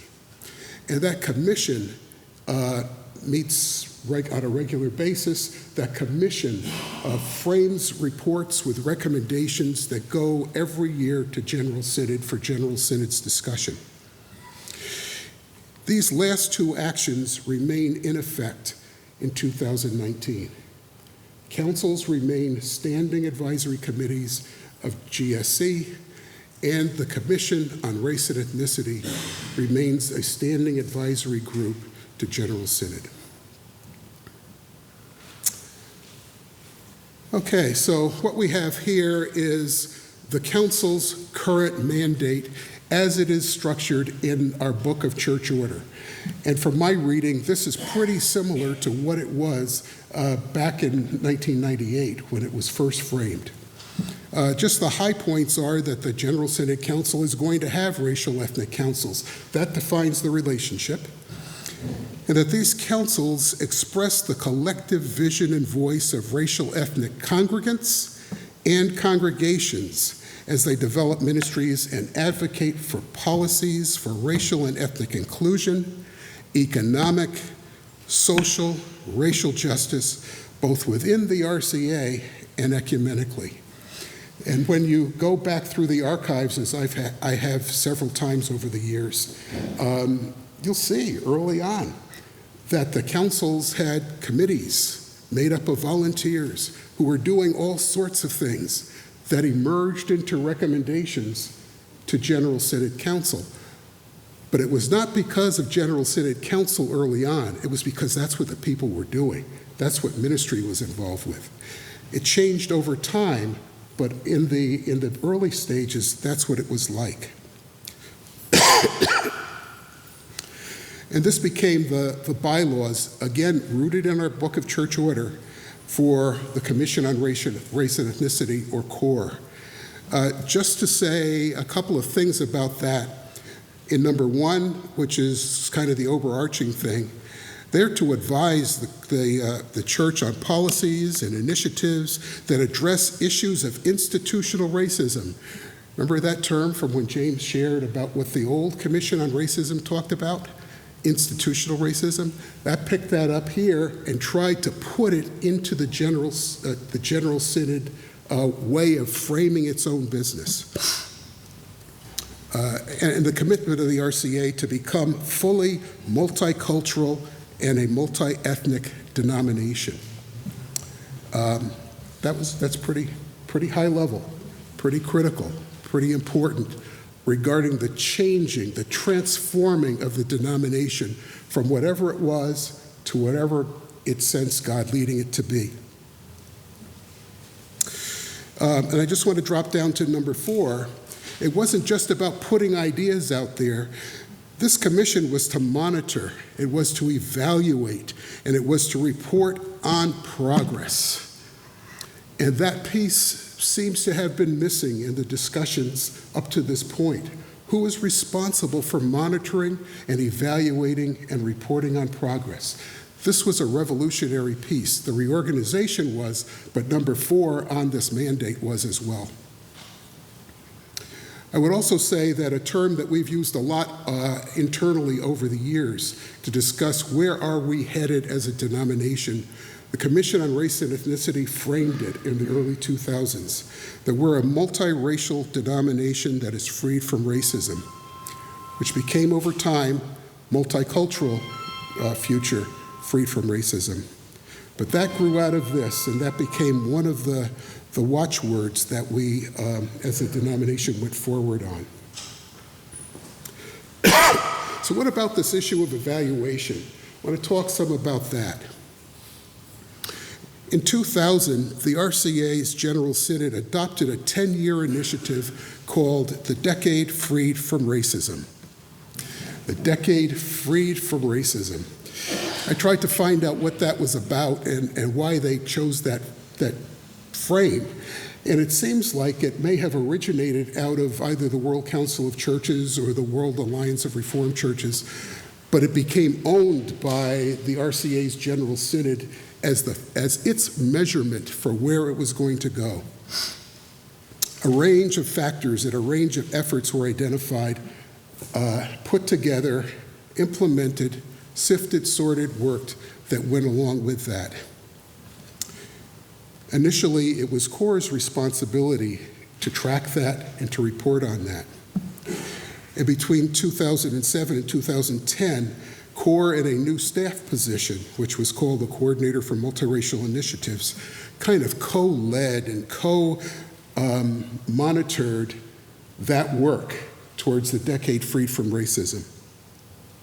When the final report went in the year 2010, it was believed that our progress was there, but it was marginal.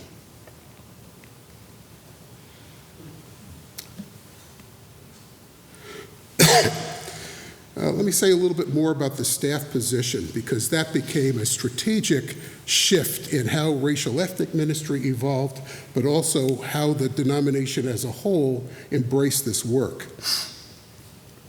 So instead of being the work of essentially volunteer councils that were led by paid staff, the denomination decided to bring a capacity inside of its 10-year strategic ministry plan called Our Call, a new position with a new mandate. And that position became Coordinator for Multiracial Initiatives and Social Justice.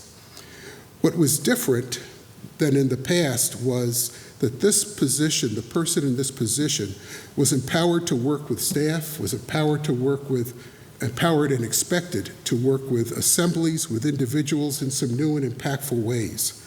That had not happened like this so much in the past, because it was an overall kind of collaboration building rather than a specific kind of racial ethnic slice that went at this.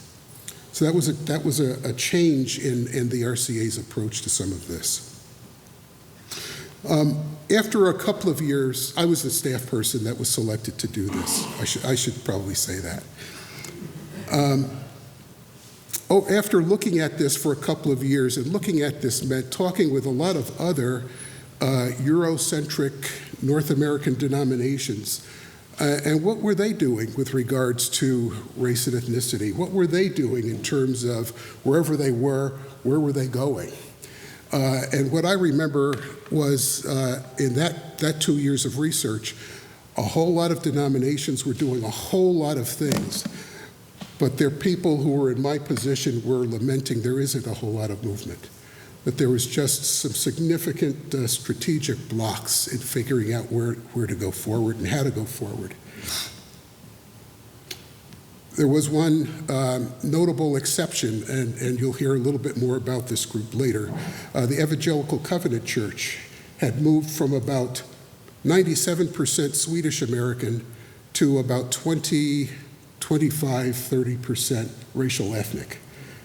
And part of our research at that time was, what were they doing that others were not that led to this kind of change? And how could we start to take in some of that stuff that they were doing? But at any rate, we developed 7 points around which the work would evolve. And those 7 points are up there on your screen. First and foremost, we had to promote systems change or to reduce institutional racism. Without that, there would really not be a change in the character of who we were as a denomination. We would have lots of good talk, lots of good activities, but not very much in terms of change, the needle change that we were looking for. We thought we'd need to develop more multiracial congregations. We had some multiracial congregations, but not that many, where inside the worshiping body, different races and cultures could figure out what is it to work together, what is it to share power and decision-making together to go forward. So we needed to increase those numbers. We also needed to multiply the number of churches of color. We recognized that racial ethnic people were 7 to 10% of the denomination. You have to get to critical masses in many situations, right, before you actually see a tipping point happen. The easiest way, the best way, perhaps the quickest way, is if we could multiply more racial ethnic churches, more churches of color.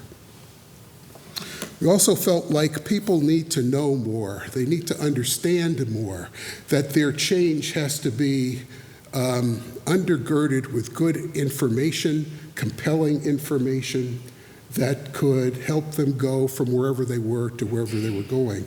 So we needed to expand what we understood multiracial training to be. I could say a lot more about the training pieces, both the positive and the negative. Well, I'll say the negative part. A lot of times when we go to really great trainings, it's like going to summer camp, right? We had a really, really good experience, and then you go home. And whatever's going on at home is what what we fall back into.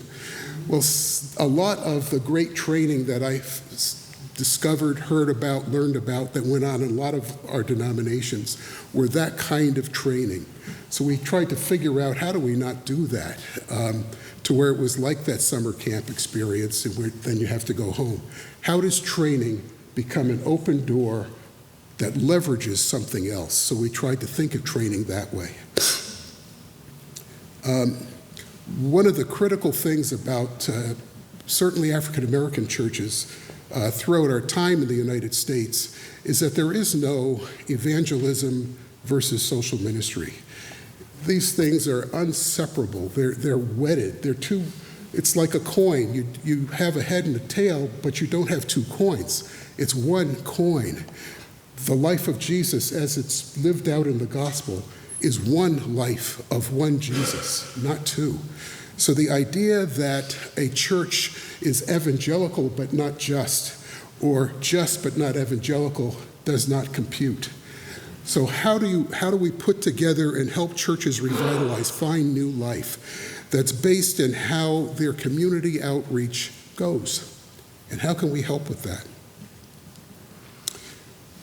We also learned and developed a goal that if you really want to see where in the world are there cultures crossing, look to the world.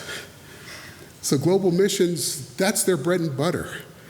That's their bread and butter of where cultures cross. So what could we be learning together with, but also from global missions about this matter? And the other is, how do we just develop more people for leadership? How do we do that? And what's our methodologies? So those 7 pieces became, from my second year on as the coordinator for multiracial initiatives, became sort of the marching orders, and all of the work revolved around that. And oftentimes working with the coordinators of the 3 councils fed into what's going to work, what's not going to work, how do you try, how do we deliver. There was a working together along those kind of lines. So for a period of about 5 years or so, those were the factors. And I remember our evaluation discussions at the end of 2013, which was the end of that 10-year ministry plan, our call. The best we could say was there was some practice, some progress. Not a great deal, but there was some.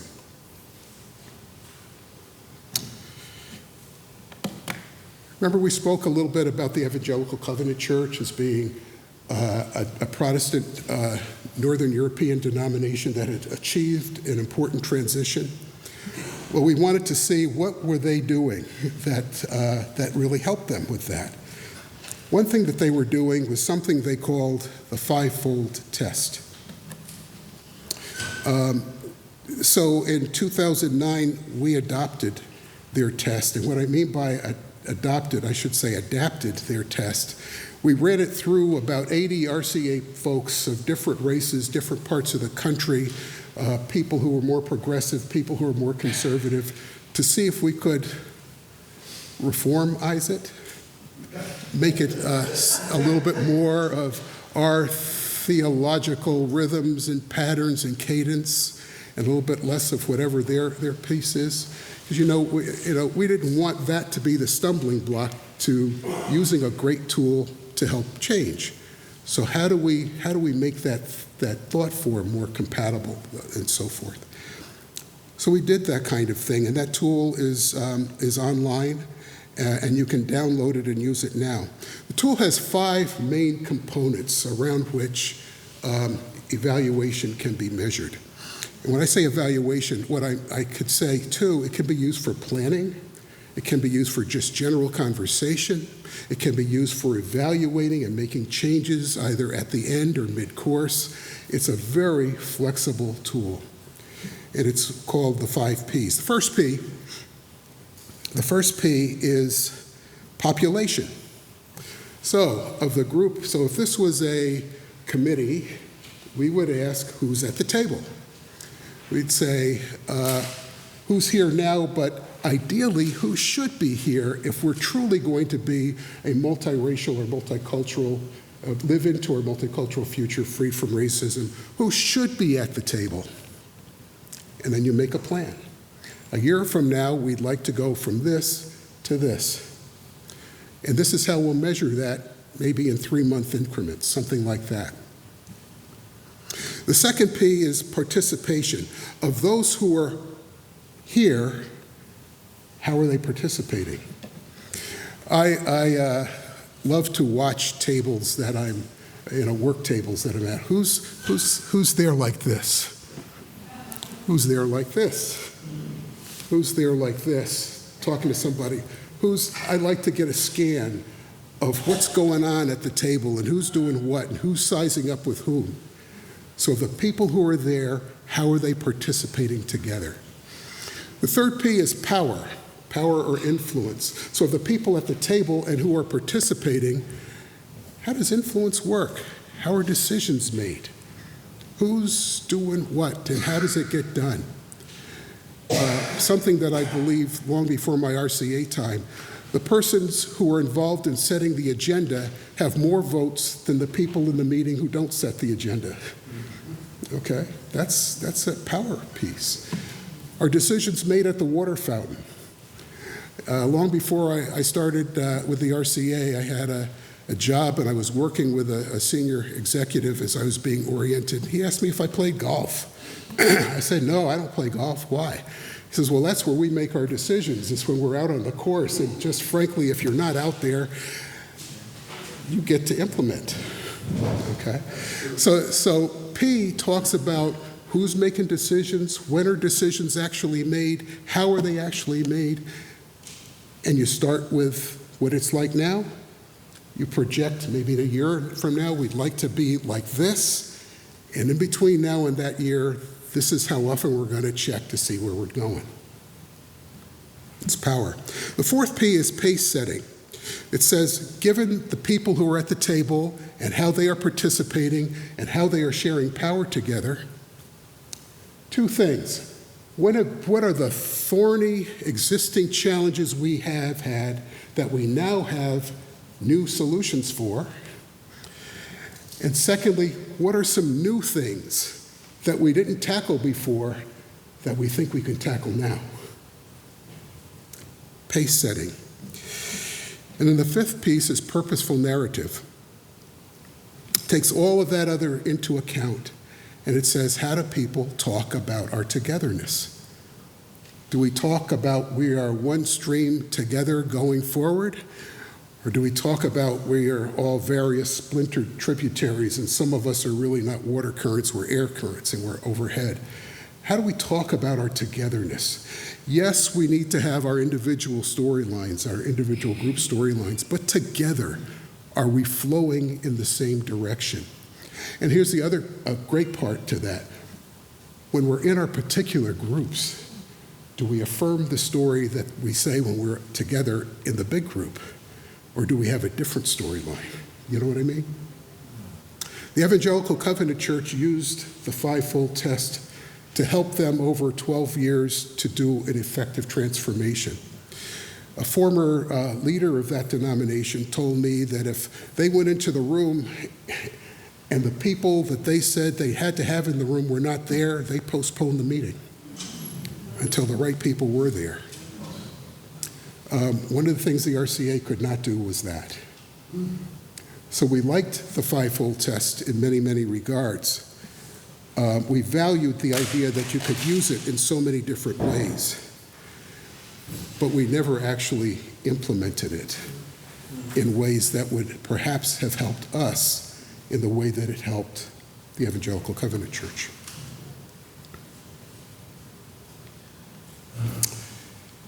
Okay.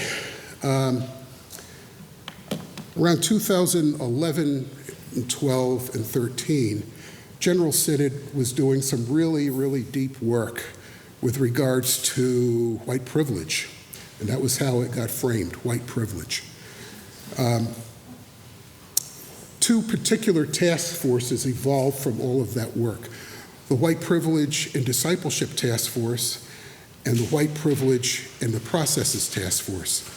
The White Privilege and Discipleship basically took a look at what kind of information could we gather and put into some sort of an online library that people could find, identify, download, read, do in church circles, incorporate in worship or fellowship, however they want to do it. And they did that, and a huge volume of material was put together for that. But the one that dealt with systemic racism was the White Privilege and the General Synod and GSC Processes Task Force. After a slow start, and I would say a lot of this kind of work in terms of can you eliminate General Synod and start from, no, you can't do that. Can you undo the church order and begin, no, you can't do that. How do you get your handle around that? That was a big part of the struggle that task force had to deal with. And what they had several recommendations, but the main one was to create a few at-large positions at General Synod that would be filled by racial ethnic people. A few of those positions, that was adopted, and a few of those positions were funded. But here's the main piece about that. The actual results of the goal to impact white privilege on the processes did not substantially impact. That impact substantially did not occur. What happened was about 3 or 4 additional people of color got put at the General Synod table. But that did not necessarily mean that the way business was done less institutionally racist.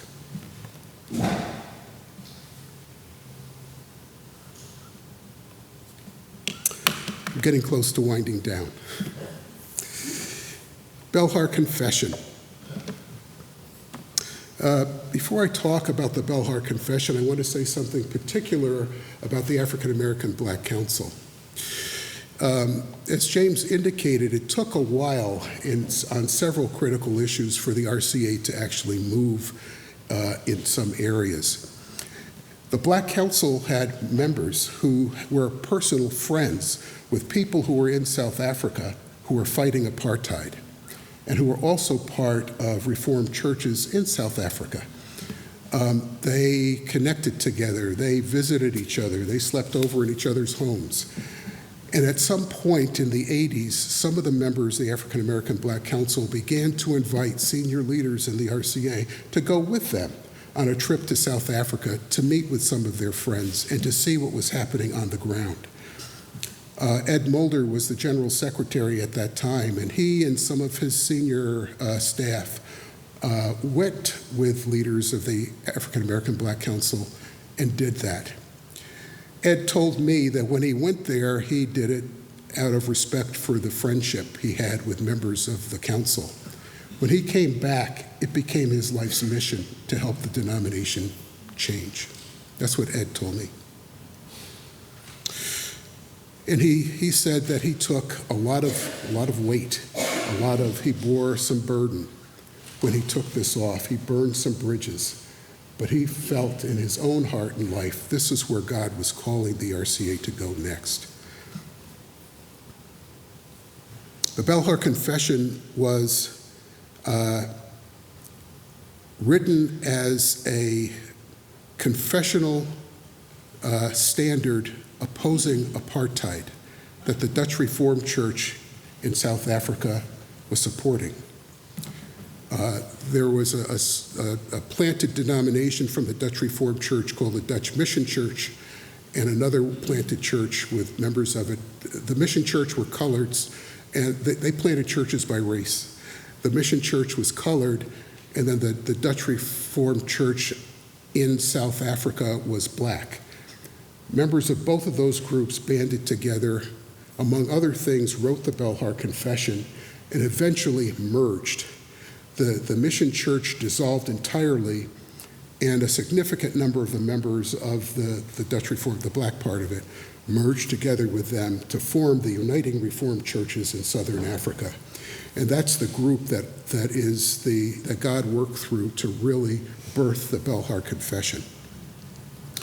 So after many years of discussion with leadership from members of the council and with Ed Mulder, and at times having members from the Uniting Reformed Church visiting with us in this country, the RCA passed that as its fourth standard of unity, the other three being the Heidelberg Catechism, the Belgic Confession, and the Canons of Dort. The RCA developed a very well-resourced Belhar Study Center, and it remains available for the denomination and anyone's use on the denomination's website. The Belhar team also developed and placed in the Study Center a tool that is designed to help people and assemblies to assess and operationalize more deeply the Belhar's principles of unity, reconciliation, and justice. That's the URL where you can access that tool. Well, our conclusion is, despite the promotion of the tool's use, it has been infrequently accessed and probably less frequently used.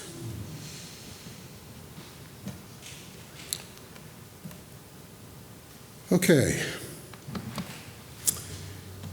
2013, 2014, the RCA has faded out of the ministry plan called Our Call and got into a new ministry plan called Transformed and Transforming. And one of the things that happened with the staff position was it was changed from focusing on race and racism to focusing on culture. And there was a big, within a few number of people, there was a big debate over that shift. I was one of those people. They were talking about how I was going to spend my time. And what I ended up doing was did some research with people who've been involved in this work, the 70s, 80s, 90s, and early 2000s. Were they still doing race-based work? What were they now doing? A lot of them were still doing race-based work. A lot of them were still saying if the country doesn't get it right on race, it's not going to get it right. But there were others who shifted and who moved to culture. And there were kind of two big clusters of where I learned with that. One cluster said that many other people were coming to the table and were ready to say, we want our space at the table as well. It's not just about race, it's also about gender, it's also about generation, it's also about different blendings, and we all want our space at the table, and some of those black leaders felt we need to get behind some of that. And then another group was just a lot of us are blended. And whereas with my generation, you were black, you were white, you were Latino, with them, it's not that way. I'm biracial, I am triracial, I am this, I am that. And the idea was, with the people who shifted with that this was a new reality.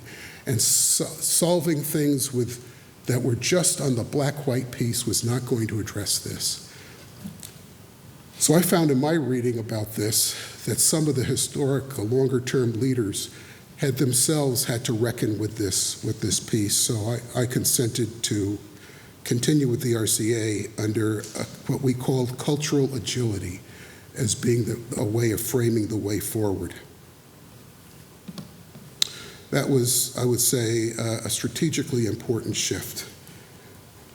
The impact of that shift has been very difficult to measure. Done lots of work, lots of different kinds of engagements, from 2-year or more learning communities to 1-year learning communities that involve churches and church teams. And Mark, you were part of one of those.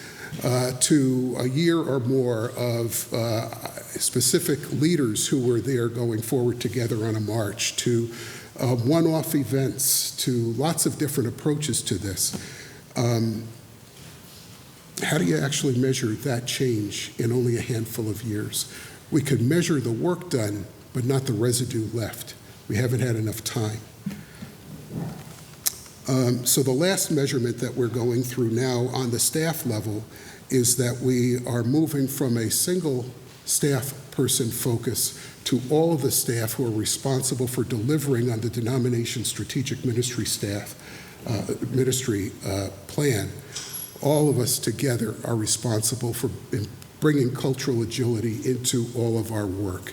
What does that look like embedded rather than one voice trying to do this? And again, it's too early for us to evaluate the effects of that. Well, you've got a lot of detail stuff. I was going to say hurled at you, but I won't say hurled. I can't think of a warmer word than that right now when it comes to this kind of thing. But there's a lot that has been going on around how do you get underneath and how do you measure to know that the issue is not that we're doing good stuff. The issue is not that people had a good experience. The issue is if we were here, how do we actually measure over time that we're someplace else and that someplace else is positive? The image that I oftentimes use with people to help them understand is that when my children were young, I would do a lot of cooking for our meals. And I remember this one day making spaghetti for them. And they were little, really little. And I left the room, and I came back in, and one of them threw their plate of spaghetti on the wall. And the plate's on the floor, and the spaghetti is on the floor, and there's this image left up on the wall where the meatballs and the sauce and all, and I was angry. I had done all this work of getting your dinner ready for you, and and you're the kid, and I'm no, and then I looked and I said, that's an interesting pattern. It's like that. It's this work of change and transformation is like that. The issue should not be What's the work I did to prepare the meal? The issue is what's left when I'm not there. And that's the measuring challenge for any significant denominational changes, what's left. So that's what I've been trying to get at with regards to this piece, with regards to evaluation of the work of the council, the councils, and the efforts of the RCA to become more multicultural and freer from racism. So just to give you, again, the brief overview of the big pictures. The authorization and empowerment of the racial ethnic councils from 69 to 80 was a massive thing. I don't think anything would have gone forward without it. The establishment of leadership positions and budgets within the racial councils, critical. The people have a basis for gathering, a basis for working together, a basis for recommending things together, critical. The establishment of the Commission of Race and Ethnicity in 1998 to have an ongoing voice at General Synod, critical. And when you read in the archives their first 5 or 6 years of reports, very systemic, very much trying to get at the institutional side of things. The establishment of the multiracial cultural agility staff position, that tested some things around whether you can work at this from the sides as opposed to being embedded. I think probably there's something to be said on a number of scores with that.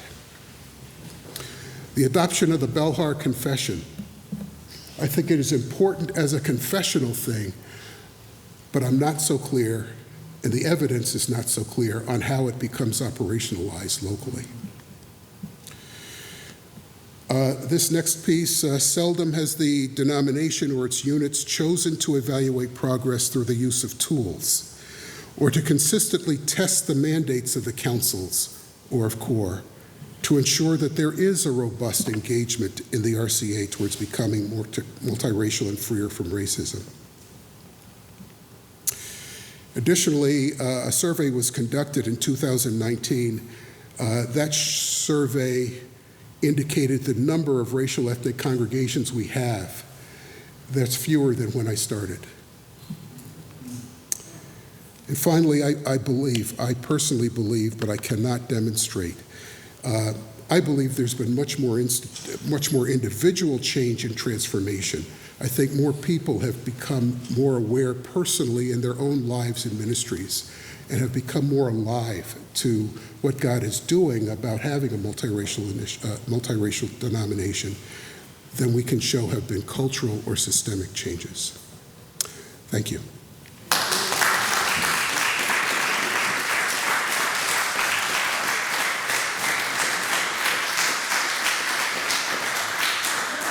And at this point, we've been going for quite a while. I would ask that we hold our questions. We will have a time where we'll be able to ask a number of them, especially as Earl's presentation gets us into sort of where are we right now with these things, not just where have we been. So we will break for 15 minutes and then resume. There are restrooms down that way down the hall. In the interest of time, we're gonna jump back in with some follow-up questions to Earl James' presentation, and want to give us a space for that. Did you have one you'd like to start us off with? Yes. And then I see. Really, a few points from the presentation. One had to do with the council and the Black Manifesto, and the council was very active in responding to the Black Manifesto by living it out and making the Reformed Church accountable to the various social issues. And out of that experience, the Black Council was able to make policies and help the national office with the staff to create opportunities. And by 1988, when the formation of the new General Synod Council, it was a way of phasing out the council. And the staff position. And because the council was very active and proactive, it was an attitude, that these black folks are uneducated, but they were very educated. And they were able to live out the Black Manifesto and what Jesus was saying to the core of social justice. And so by moving the staff from the General Synod office to the General Synod Council, made the staff accountable to a different staff individual rather than the General Synod. So it really weakened the movements of the Black Council. And because of that, it was a whole lot of confusion of the role of the Black Council as well as the mission of the Black Council. But the Black Council has played a major advocacy role to the denomination, and especially identifying problems in the life of the Reformed Church in America. And as they identified those situations, it became more of a threat rather than a blessing. And one instance, when you mentioned freedom, free of racism, that was started with the National Council of Churches, and I was on that body. And we met in Louisville, Kentucky, with the Presbyterian and with all the General Secretaries. And it was our General Secretary, after the devotion, walked out and remained at the airport for 8 hours instead of engaging in that conversation. For RCA to speak about racism, he was not even at the table. And when you had church leaders from all denominations, it was an insult. And the question of where does racism, as well as saying we are people who welcome, you had a staff that was very welcoming, but the General Secretary was not welcoming. And sometimes it was questionable in his momentum phasing out the council. But the council has brought a rich history, not only from South Africa, but in the United States. And you had a powerful, great leader who was an executive director. And that's what the council wanted, an executive director who would continue with the policy and also provide training to the black churches and leadership development. And all of that really phased out. And so I'm responding to that. And yes, if you were a good golfer, you go and make policy. And since I was not a good golfer, I would still make policy with my mouth. And I'm talking about Joanne Fernandez. She's one of the greatest staffers, and she knows what I'm talking about. And she knows where politics took place. And it was on the But she was one of several staff that was sensitive about including folks and engaging people. So, and when we think about this 50 years, where are we moving to, and hopefully that will be responded by the other speakers. So I have to share that with you, because I know you were not part of it. Yes, I appreciate it. Another question? Yeah, my personal experience is that we've got, What? can you speak a little louder, please? Well, I'll try. I'll pretend you're my kids. My personal experience is that we're getting more and more ethnic churches. I'm shocked to hear you say the numbers are declining. Is that regional? What are the numbers involved? I'm surprised to hear that. The council was early this year for a certain project. The three ethnic coordinators, myself and two others, took a census of how many churches do we have right now that we see as being part of our respective councils. And the number that we came up with was the number that was what I was sharing about. That number is fewer than it was when I started. Radically fewer? less, or what? And what does that mean? And are churches that are Multi-ethnic council in any particular council? Yeah, whether churches are part of the question is, were multi-ethnic churches counted? I'm going to say no. Multi-ethnic churches were not counted because I don't believe that 12 to 13 years ago they were counted. I think we were talking about black churches served by black pastors, Latino churches served by Latino pastors, Asian churches served by Asian pastors back then. So I'm thinking about that. I'm not thinking about, you want to hold when you make a comparison, you want to hold as many things in common as you can, right? Yeah, does that help? It helps. I'm wondering if we have more multiracial, multi-ethnic churches, fewer segregated, isn't that a good thing? The question is, if we have more multiracial, multi-ethnic churches, is that a good thing? About 3 years ago, I went on sabbatical, and my point of my sabbatical was to try to learn about and to test out a report that I had read that said that it came out, the conclusion of this particular study was this, that in terms of views about justice, that white people in multiracial churches pretty much felt the same as white people in white churches. Black people in multiracial churches felt similar to whites in multiracial churches than blacks in black churches. There was a similar pattern with Latinos, and there was not enough Asian churches or Native American churches to say they had reliable, valid conclusions that they could draw. So those sociologists, Christian sociologists who did that study, really turned on the head of people who were proponents of multiracial churches that they were de facto better steps forward than monoracial churches of color. So in my sabbatical, I wanted to test that out a little bit. So I found, I think it was 15 multiracial churches from around the country. I think only one of them was RCA.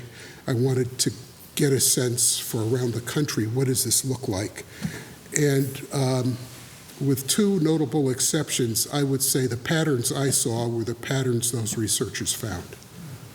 So does the question, actually, I remember talking to a black senior pastor of a multiracial church who says, you know what, they don't treat social justice the way I would treat it, but I don't have the votes to carry the weight to have what I see as being the way that our church is going to do the work. So my personal position on that, based on both those sociologists' survey and my little sabbatical thing, is I'm not so sure anymore. Just one more question for Earl. Hopefully you can look into your own study with the council, but when there were economic issues, there were funding for white pastors to be in black churches. And if you study that trend, there were multiple black churches with white pastors, and it was funded through the RCA North American Board Mission. But when black pastors came into the RCA, those fundings were depleted. Figure that out. That's what I understood happened. Again, it was before my time, but that is what I understood happened. You've been very patient. I just have a comment.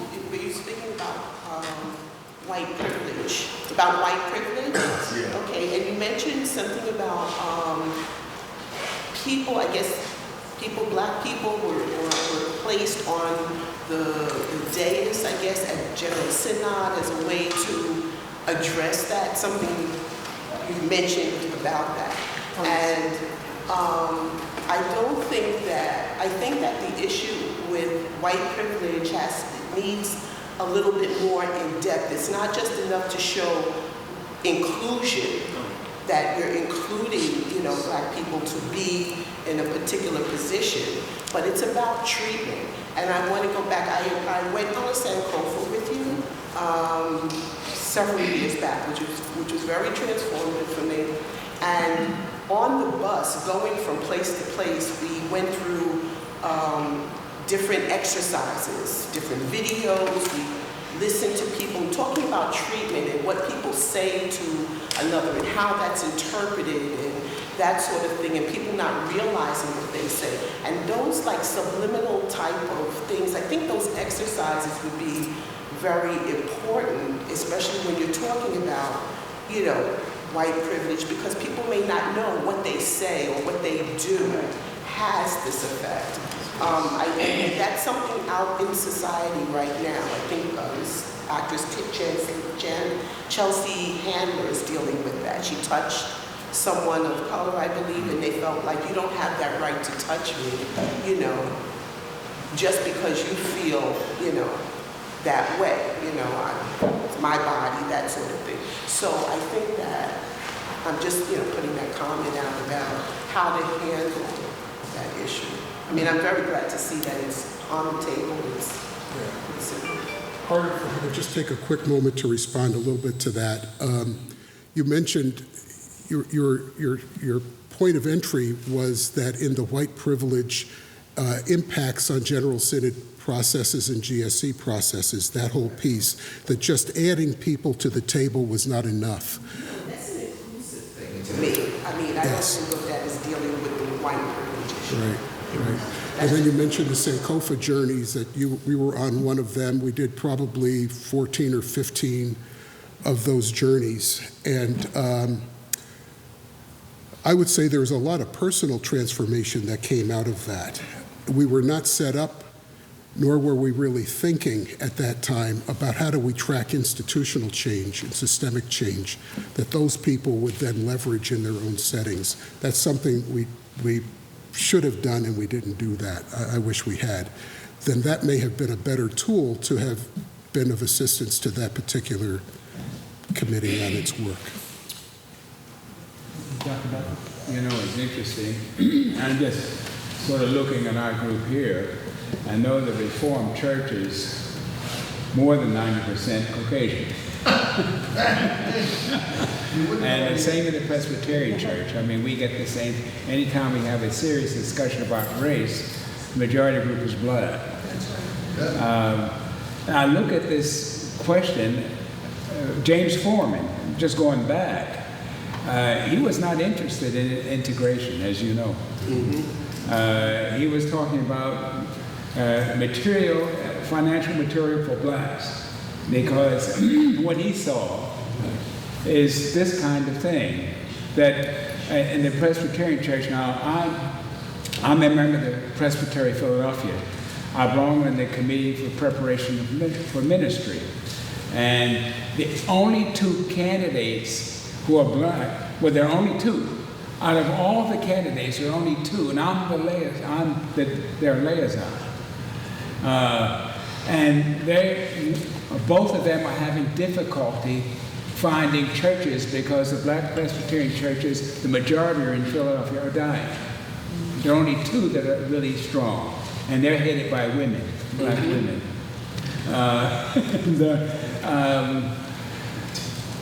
The church, Reformed Church on the question of race, and you're up against a challenge. I mean, this multiracial question is good, but the majority of blacks going towards the ministry, and I know I kept up with it here, being an alum, are not members of the Reformed Church. They're AME, they're Baptists, you know, and when they earn their MDiv from here, they go back to those churches. They're not coming into the Reformed Church. We got the same reaction that the students who protested reparations at Princeton this past year, hardly any of them, I don't know one of them who are Presbyterian. They're Baptists, AME, and so on. And they will be going to predominantly black churches when they finish. So you have a great challenge. And these fellas who are doing so well in the Black Reformed Church, I tell you, when you retire or pass on, your churches might die.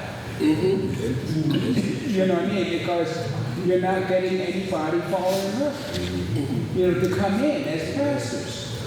And so you have a great, I give my heart out to you.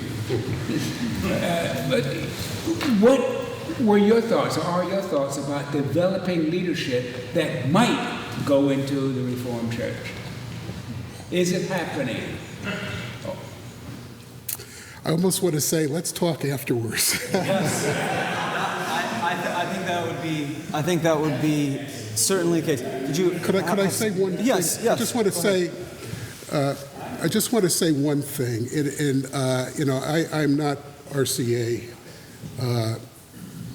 My personal background is Baptist, then Episcopalian, then nothing, then other things, finding my way back to God. So there are times when the question that I wonder is Reformed theology, it's the theology that gave us apartheid, among other things. It's a theology that gave us Kuyperian views of world domination.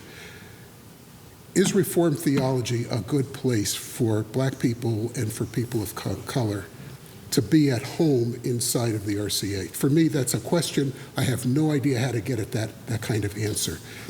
The other question is the polity of Reformed churches and Presbyterian churches one where people are going to feel, this feels like home to me? Or is it going to be, this is another code switching opportunity that I have to embrace deeply and drink from the code switch water? I have feelings about that, but I don't know how to find an answer to that. Yeah. I don't know where What we really need to do is move on to our next presentations. Thank you so much. Do you want to, Dr. President? So, in addressing this, it's interesting if you look even historically, New Brunswick Theological Seminary has been entwined in all of this. But it feels to me, and I wanted to check, that we're almost marginalized, as is the issue when it comes to being active participants and players and facilitators of this. Even the last discussion about the fact that how does Reformed theology connect with liberation theology, connect with other theologies, is something that happens within the walls of this place. That's not being communicated nor institutionalized in these kind of things. And so how do we do that is the question I was going to come up with as we move forward. I'm a psychologist, and so I'm really into how you actually measure things. My area has always been spirituality and diversity and family. And so how do you actually do that, which is all that we're doing. And so again, we're this hidden resource. Most of the pastors of color that are in the RCA Church are alum of New Brunswick Theological Seminary. And so that's one of the things we do well. We've done well. We will continue to do well. But how does that get implemented into this whole system? It's infuriating in a positive way, not a negative way. Thank you. And our next presenters are both pastors within the Reformed Church in America. Dwayne Jackson is co-pastor of Second Reformed Church in Hackensack, New Jersey. And Calvin Spooner, who will present after him, is pastor of Cambria Heights Reformed Church in Queens, New York. And they will discuss these potential futures. So sort of taking this conversation to their own perspectives on the matter.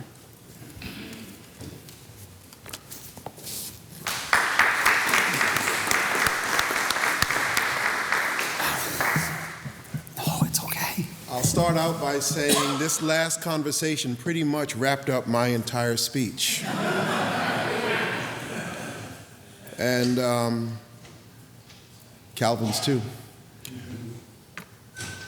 I'm one of the few people who has found his beginnings in the Reformed Church, born, raised, baptized in the Reformed Church. And so where I'm speaking from is what I had the opportunity to witness as the Black Manifesto was delivered 50 years ago, as the Black Council was being formed many years ago. I grew up under the shadows of people like Clyde Watts, Edgar Dillard, Sarah Smith, David Beale, and many others whose names, Nida Thomas and others' names, who I'm forgetting right now. So these were my mentors and the people who led me through this. So without belaboring, beginning with the local church, the challenges that was faced by the Black/African American congregations back in the 60s are the same challenges that all of our churches are facing today, not just the Black churches.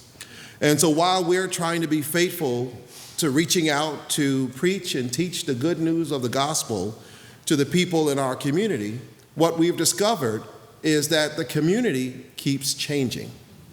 And so we find ourselves in the place, while these changes are taking place, is how do we continue to do ministry as churches, as congregations, and stay viable in that environment and keep our churches alive in those communities?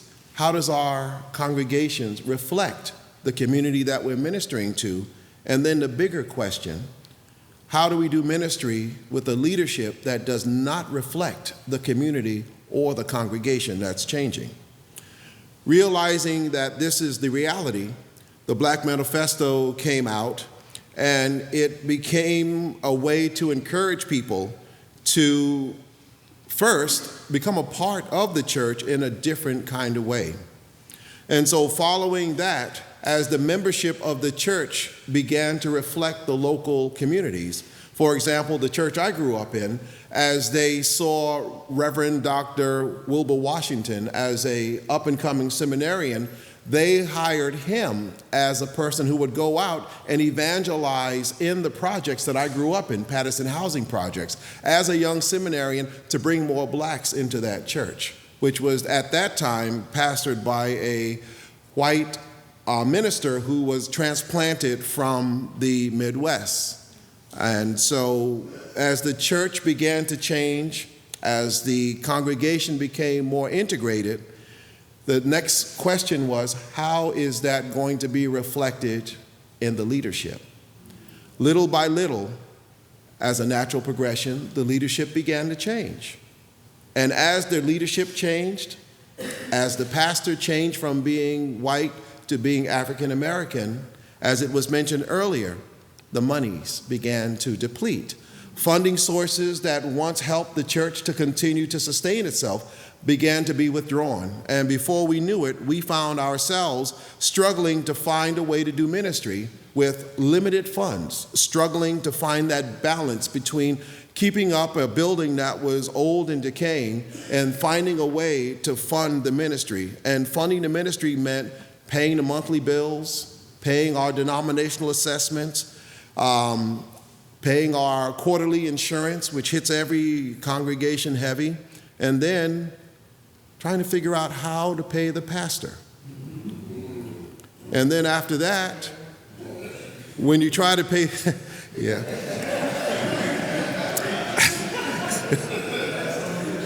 Those who are chuckling knows that I went a lot of times without pay as a pastor.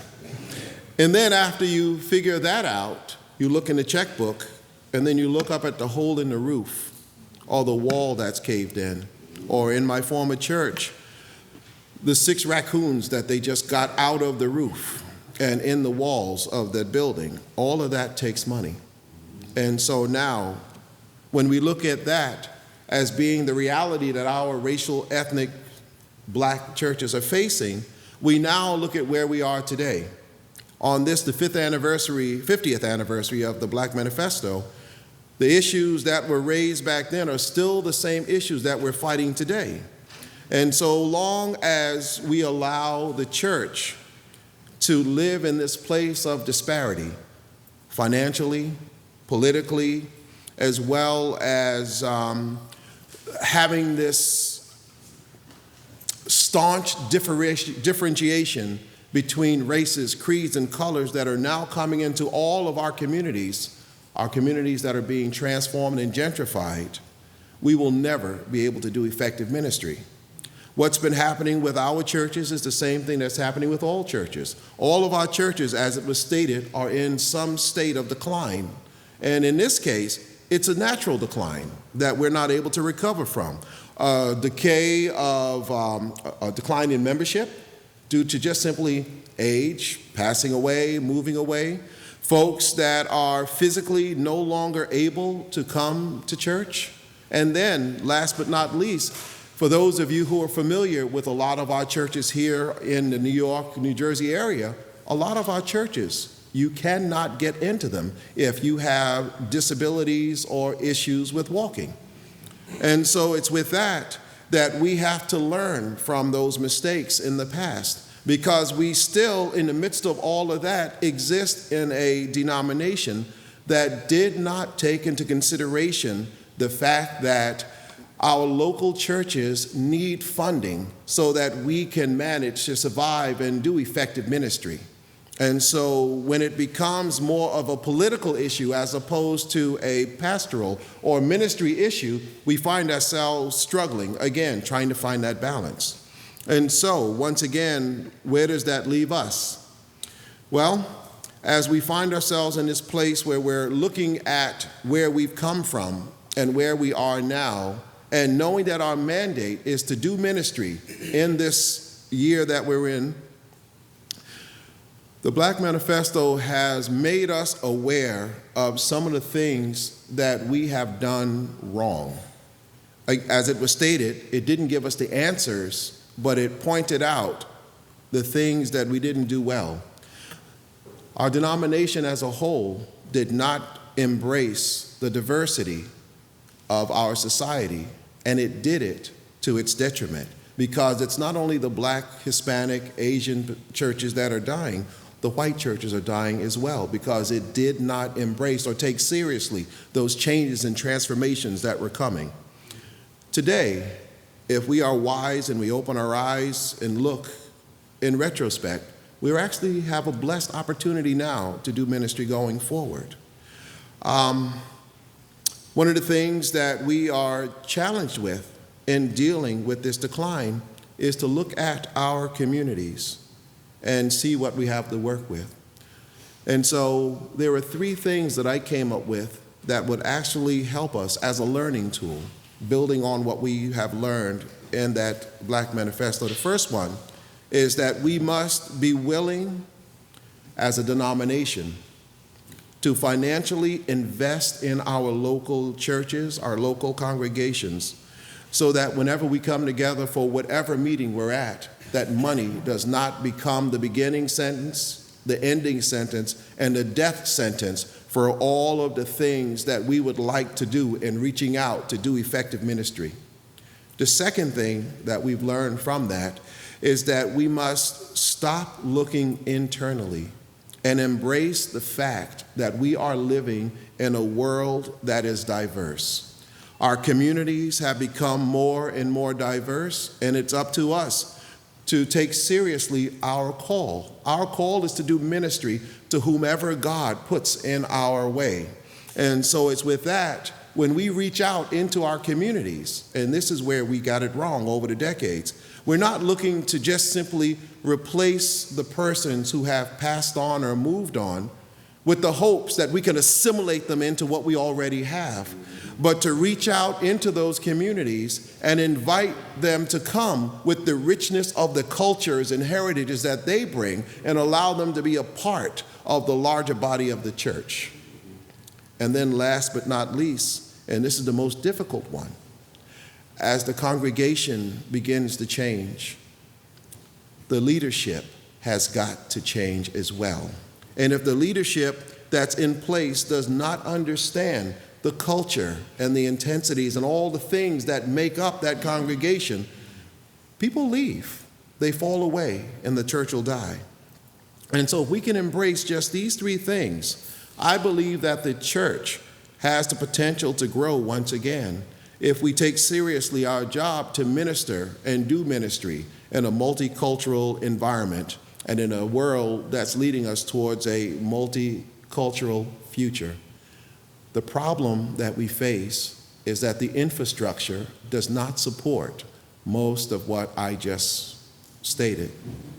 And it's with that I'm going to invite Reverend Spooner to come and talk about the infrastructure piece that I am leaving off at.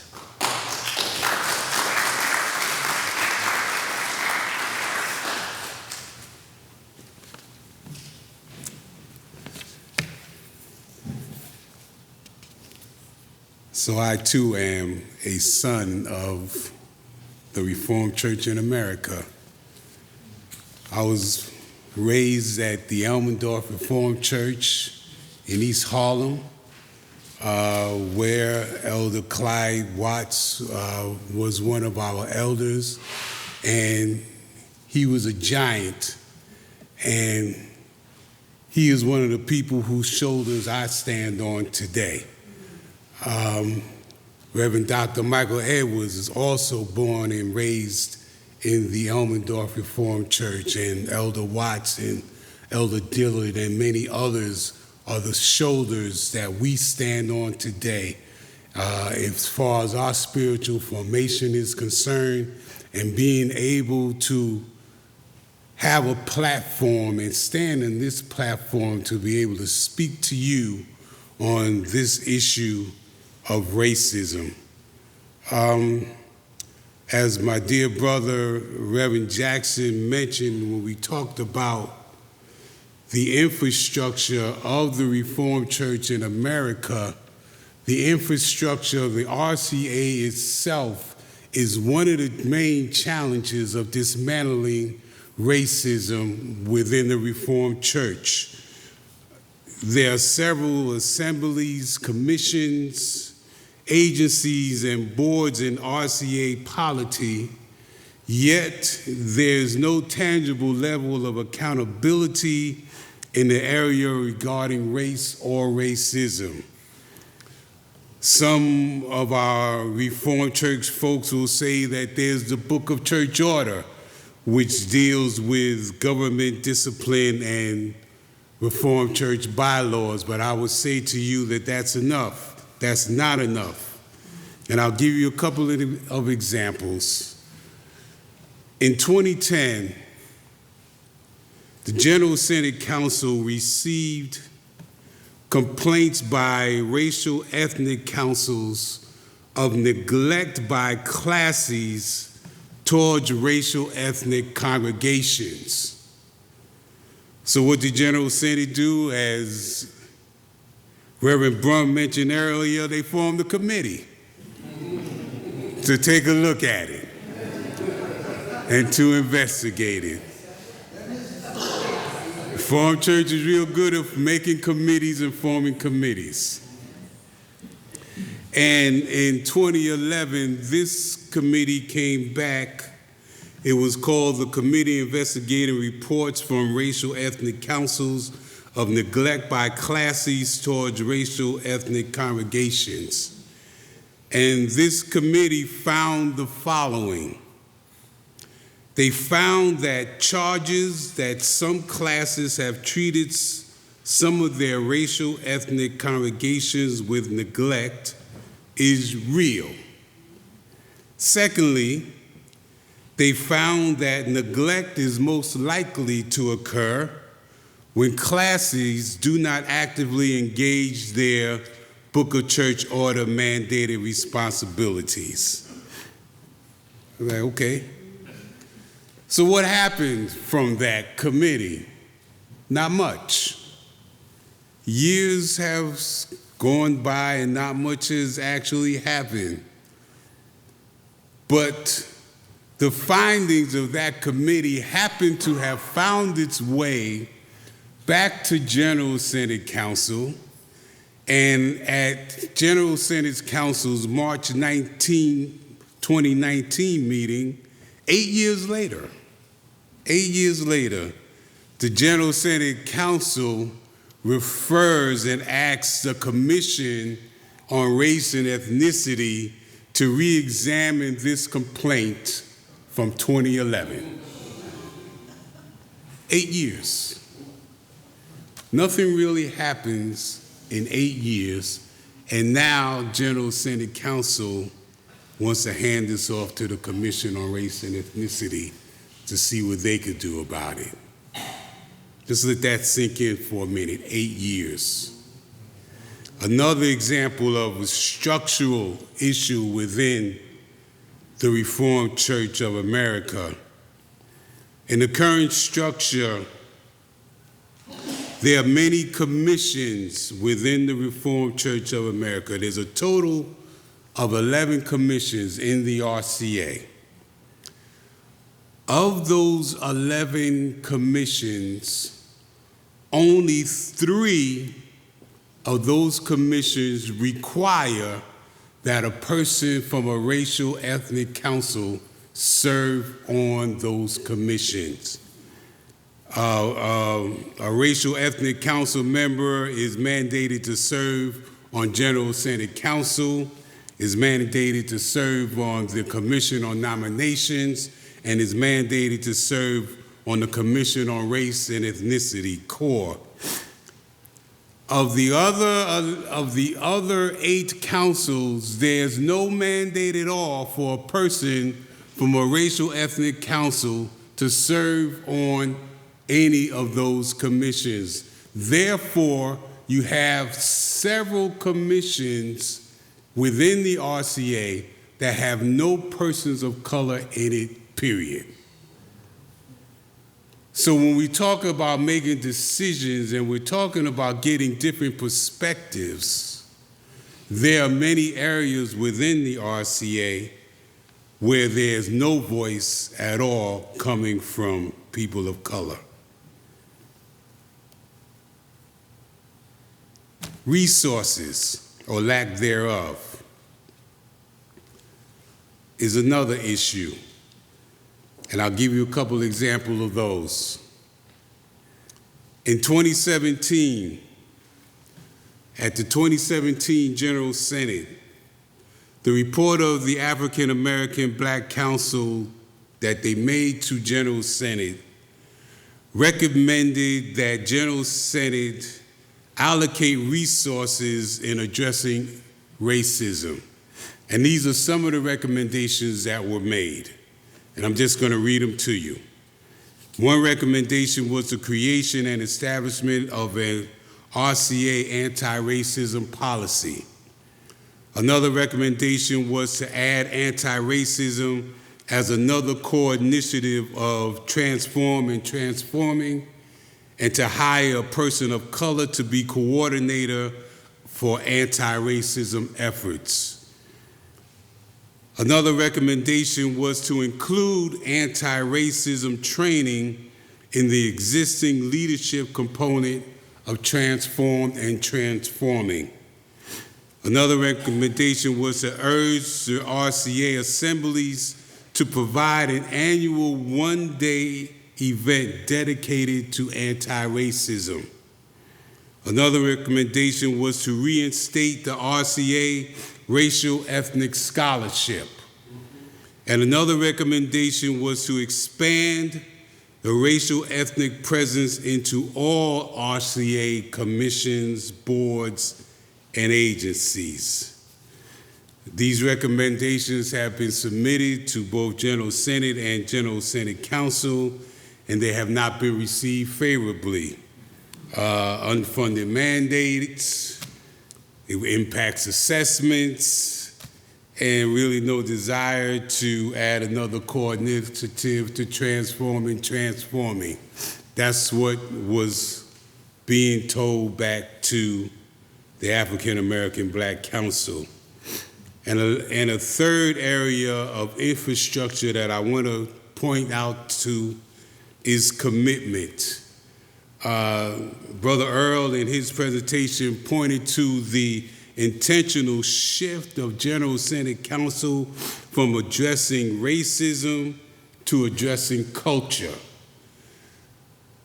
In that intentional shift from addressing racism to addressing culture, it diminishes the need to address racism, because we can now focus on culture.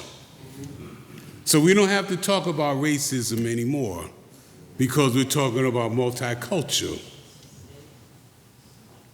In the RCA website, there's a section in the RCA website that has statements on contemporary topics, and it goes down a list of abortion, gambling, many other contemporary issues.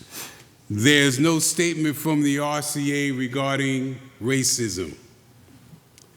And other than the El Belhar Confession, there are no statements regarding racism anywhere on the RCA website. So, striving for a future, a multicultural future freed or freer from racism is really questionable when you look at the institutional norms that the Reformed Church in America currently practices. So, that's the bad news. Here's some good news. In spite of these challenges, we still have to move forward, amen? So when we look at opportunities for blacks moving forward, the African American Black Council has developed and created a new mission statement that was established in 2018. And we are blessed to have with us the chairperson of the African American Black Council, Reverend Jeffrey Huff, with us over there. Let's raise your hand there, brother. He's the chairperson of the African American Black Council. And our new mission statement says as follows. The RCA African American Black Council celebrates God's love by empowering, educating, and encouraging its members to partner with their communities and the RCA to develop ministries and policies for church growth, leadership development, social and racial justice, economic development. And our guiding scripture is coming from Micah 6:8. What does the Lord require of you but to do justice and to love kindness and to walk humbly with your God? So we are going forward as an African American Black Council with these 4 focus areas. And it blends into everything that we've been pretty much talking about this morning. And this is what are we going to be focusing on and doing as we go forward as a council. And as we continue to advocate for transformed hearts individually, collectively, and institutionally in the RCA, I just want to leave you with these words from the Belhar Confession, one of the doctrinal statements of the Reformed Church in America that focuses on unity, justice, and reconciliation, that I pray will convict us all to make undoing racism a priority. Here now the words from the Belhar Confession. I won't read the whole thing, just a little piece of it. That's a little piece, Doctor. Amen. We believe in one holy, universal Christian church, the communion of saints called from the entire human family. We believe that this unity must become visible so that the world may believe that separation, enmity, and hatred between peoples and groups is sin, which Christ has already conquered, and accordingly that anything that threatens this unity may have no place in the church and must be resisted. Therefore, we reject any doctrine which denies that a refusal earnestly to pursue this visible unity as a priceless gift is sin. We believe that in obedience to Jesus Christ, its only head, the church is called to confess and to do all these things, for Jesus is Lord. So we go forward in prayer, led by the Holy Spirit, with or without the denomination, serving to the glory of God.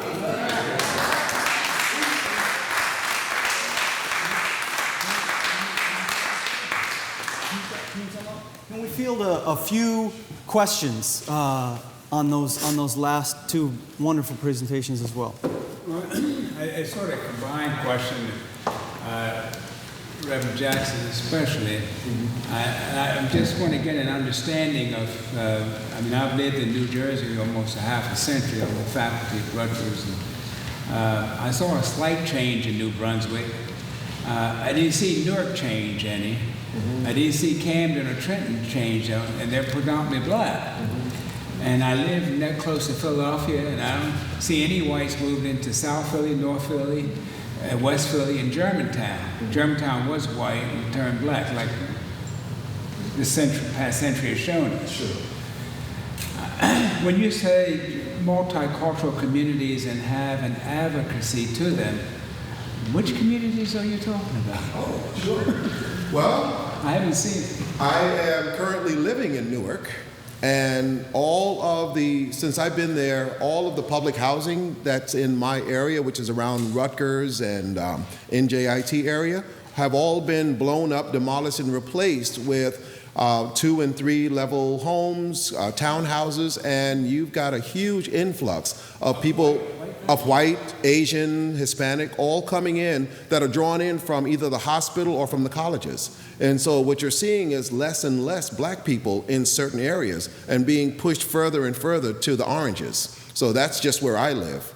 Where my former church was in Astoria, Queens, again, you had this huge push to bring in new development, new housing, and what you're finding is that less and less black people are there, and much to my surprise, living in public housing, I found a pocket of Russian folks. You still have Greek and Hispanic there, along with quite a number of Asians now. And they're looking to bring in trolleys and all kinds of things so that they can go in and out of there to get to their jobs in Manhattan. They've opened up new water taxis, which never existed before, so that folks can make a quick ride from Astoria, northern part of Queens, into Manhattan and down to other parts of Brooklyn. Brooklyn has also become yet another place where that whole gentrification revolution has taken over. The lower east side of Manhattan, all those areas that were predominantly poor, predominantly black and Hispanic, have now become white, Asian, etc. Where have the blacks gone? That's the big question that a lot of us can't find the answer to. In Newark, what I believe is they pushed them off to East Orange, South Orange. But again, I have not found where they are. But the ones that were upper middle class, they're still there. It's just the lower and the marginalized financially folks have been moved on. And so again, we're struggling to find out where they went. But for the most part, when you walk through those neighborhoods that I've mentioned in the evening, you'll actually see white people, Asian people jogging, walking their dogs, etc. And so that neighborhood is completely flipped over. And the black churches who are not reaching out to those other races are declining very, very quickly because they're having a hard time finding black people who would come to a Reformed church. Okay, thank you.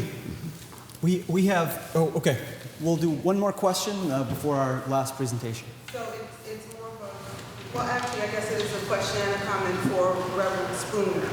You were talking about all the different councils and so forth, but there's only 3 that have one black representative. Different commissions. The commissions, Yes. commissions. Yes. So on these commissions, I'm wondering how many people are on a commission? Is it 5? Is it 20? It varies by commission. Some commissions have as little as 5. Some commissions have as many as 9 or 10. Okay. So it varies by commission and by the function of the commission. So, for example, the Commission on Race and Ethnicity, and I happen to serve on that commission currently. It mandates, it's a commission that has 8 seats, and that commission mandates that there's a seat for a person from the African American Black Council, a person from the Hispanic Council, and a person from the Asian Council. So that's 3 of the 5 seats that have to have a person of color on it.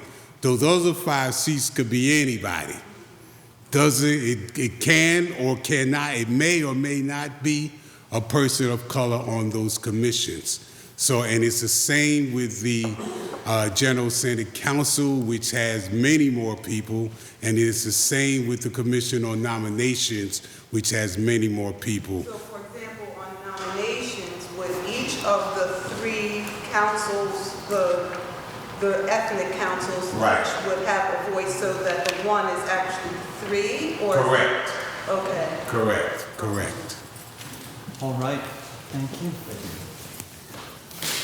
Let's give them another hand.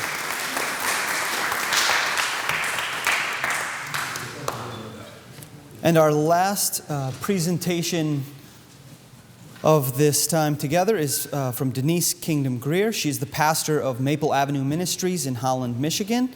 She's also the RCA mission partner to Sachabelo Child and Family Services in Sachabelo, South Africa, and is one of the members of the Board of Trustees here at New Brunswick Theological Seminary.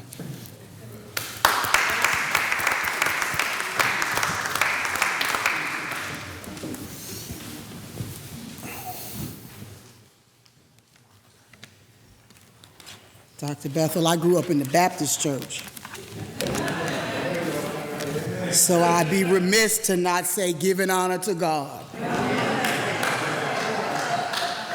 who is the head of my life, giving honor to my partner in crime and all things wonderful, my husband, 20 years now, CJ, to my president, Dr. Michael McCrary, to you clergy friends, it is good to be together. I am so encouraged and inspired by what I've heard thus far. I hope that my reflection can somehow add to the conversation in a way that will be worthwhile. 19 months before I was born, in 1969, yes, I know it's hard to believe that I'm that old. Okay, I see how y'all gonna do me. All right. In 1969, James Forman marched down the aisles of a church to demand an ear, to demand action, and to demand reparations for the atrocities visited on Black people in America. Atrocities that congregants in white churches tended to ignore, deny, and simultaneously benefit from. I would later come to faith in a Black church, attend a historically Black college, and several decades after Forman's processional, respond to the call of ordination in the Reformed Church in America.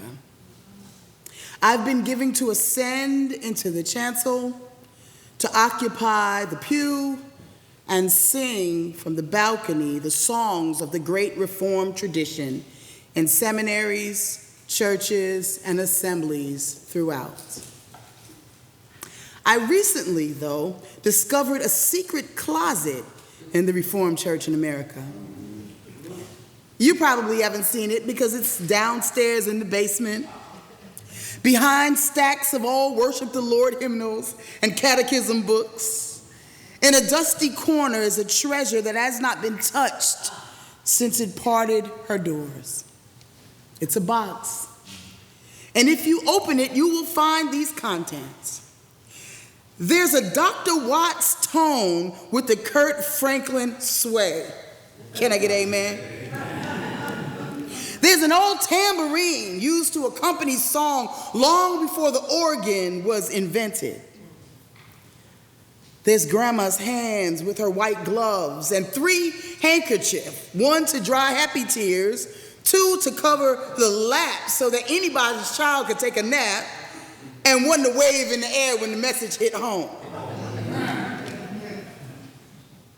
There's a funeral home fan for sweltering heat and advertising the family business.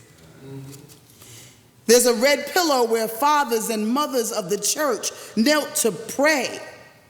Wednesday nights and Sunday mornings where children themselves learned the words and the worth of prayer. There are old yellowed programs of celebrations, right? Choir anniversaries, homecoming services, and watch night observations. There's a handful of safety pins for young women with dresses too low and spectacles to peer over if young men got too fresh. There's a shell that when pressed against the ear tells the story of an enduring faith from the shores of the beautiful dark continent to the land of the free and the home of the brave. These artifacts in the basement, mostly untouched by the Reformed Church in America, are valuables brought into the church by the likes of folks like Reverend Dr. Wilbur Washington and Reverend Dr. Carolyn Holloway from their faith formation in the Black church in America prior to coming to the Reformed Church in America. They brought these gifts, gifts of honor, gifts of hospitality, gifts of celebration. We brought them to share. These contents represent an enduring faith that Black folks, unfortunately, had to bury in the basement of the RCA because there was no room and no right time to unpack them on the main floor of the church. It's now 50 years since James Forman disrupted church with the dusty box and age-old contents of a people whose story, whose history, and whose assets had been buried beneath thoughts and prayers, colorblindness, and white supremacy. Back then, when Forman did this, he knew that someone had to raise the lid. Someone had to dump out its contents and in 2,000 words declare to the white church, it is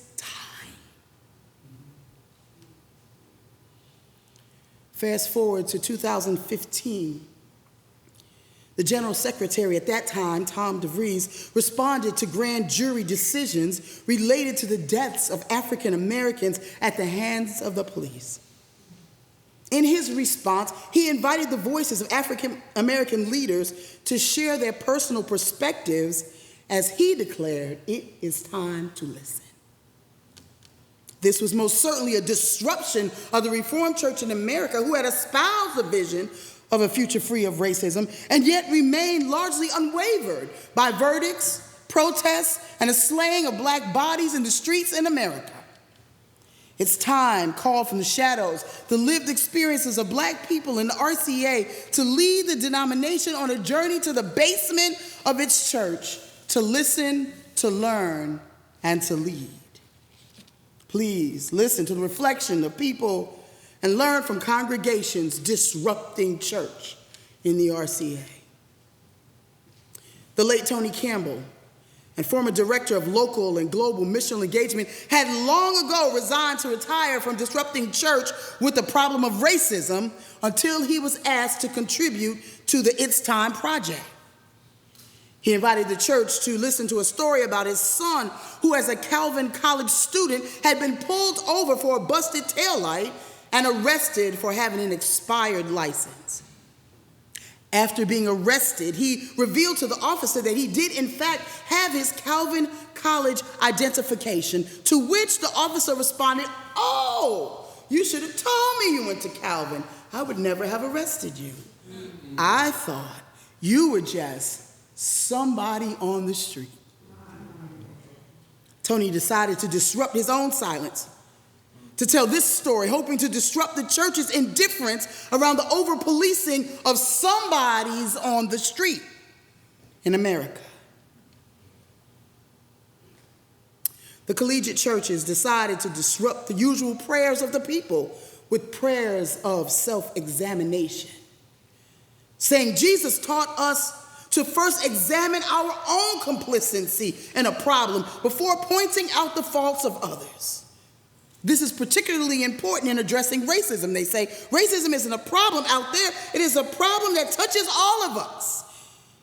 And so we pray that we refrain from making this an us-them issue, whether it is white versus black or the populace versus the police, the rich versus the poor, Republicans versus Democrats. To categorize whole groups as the enemy is to overlook the compassionate voices for justice and equality that exist in all parts of our communities. They continue to pray that they would seek out people who were overlooked, whose voices are underheard, and whose pain is ignored. And we pray, they say, that we seek out people who are in positions of authority, whose decisions with which we disagree, and whose positions we may oppose. As we meet and bring people together, let us listen, learn, and look for reasons to love. A church in Chicago modeled how to listen, how to learn, and how to lead well when confronted with the opportunity to disrupt explicit racial bias in the classes. One man tells his story, and it goes like this. Whenever I traveled on business in the 90s, I would usually make it a point to try to go to a Reformed church if I was staying over a weekend. It was usually a positive experience, but one Sunday, when I was in Chicago for a convention, I had a different experience. I hadn't selected a church before I had started the trip, so I did what many people did back in the day. I used the yellow pages. Google it, millennials. I found several Reformed churches listed there. But having no idea how close any of them were to my hotel, I called one up. A man answered. I explained that I wanted to go to a Reformed church that day, but needed directions. And he said, quote, "Well, you'll never make it here in time. We're too far out from the loop," he said. "You won't be able to go to a Reformed church today," end quote. Well, there are other churches listed here. At least one of them must be closer, I mused. No, there's only a few RCA churches in Chicago, and none of them are near you. But that doesn't make sense. Here, what about this one? It's called Church of...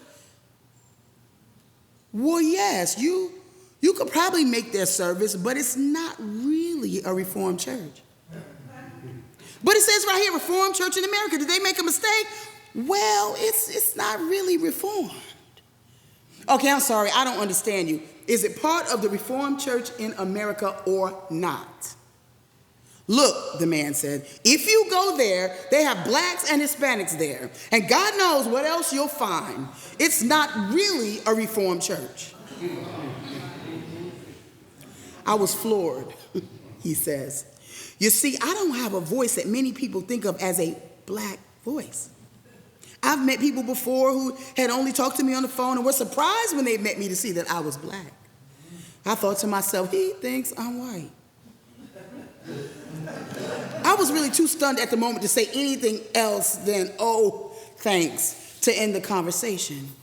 And as I sat there, I got angry and I got angrier. I picked up the phone and I called up the other church. A cheerful voice answered. And I told the woman who answered the phone my same story. I'm a Reformed church member, was visiting Chicago for the weekend, and wanted to go to RCA church. "Sure thing. We'll be glad to have you. Now, you're staying at the Palmer House. Okay, here's how you get here." After the service ended, I ended up talking with her. She happened to be the minister, and it turned out she was also the one who answered the phone. This time, I was in church. I took a leap of faith and I told her my story. And after I finished, she shook her head. She looked back at me with a smile. She said, "You know, Abel, I'm going to be president of classes next year, and we're going to deal with that." It is exactly what I needed to hear. The minister in that church listened to me and then said, "We're going to deal with that." And I had been heard. She, this white RCA pastor, was prepared to disrupt church on the classist level because she listened, she learned, and was moving into a position to lead. The Black Manifesto was only the first of many efforts to disrupt the RCA as we know it. 50 years after its call, 4 years after DeVries its time, I submit to you, we are on our way. Acknowledging the ongoing struggles and contributions of African Americans and RCA, on our way to decenter the white experience in words, worship, and work in the Reformed Church in America, and yet we still have quite a ways to go from excavating the old dusty box from the basement of the church to empty its contents and give them a home in the liturgy and the life and the language of the church. And I too have good news. There is still time for the church to listen to the words of black people, black folks like James Cone, who says, and I quote, "What people think about God, Jesus Christ, and the church cannot be separated from their social and political status in a given society." There's still time to listen to the words of Dr. Kelly Brown Douglas, who says, and I quote, "Until white people go back and recognize the myth of Anglo-Saxon exceptionalism, we cannot move forward." There's still time for the RCA to learn of black churches' hospitality towards strangers and dignitaries alike, the unwavering commitment to give honor to God, to clergy, to elders, and to ancestors, and to learn from the parishioners at Mother Emanuel in Charleston to practice forgiveness, not fear, in the face of hate. There's still time.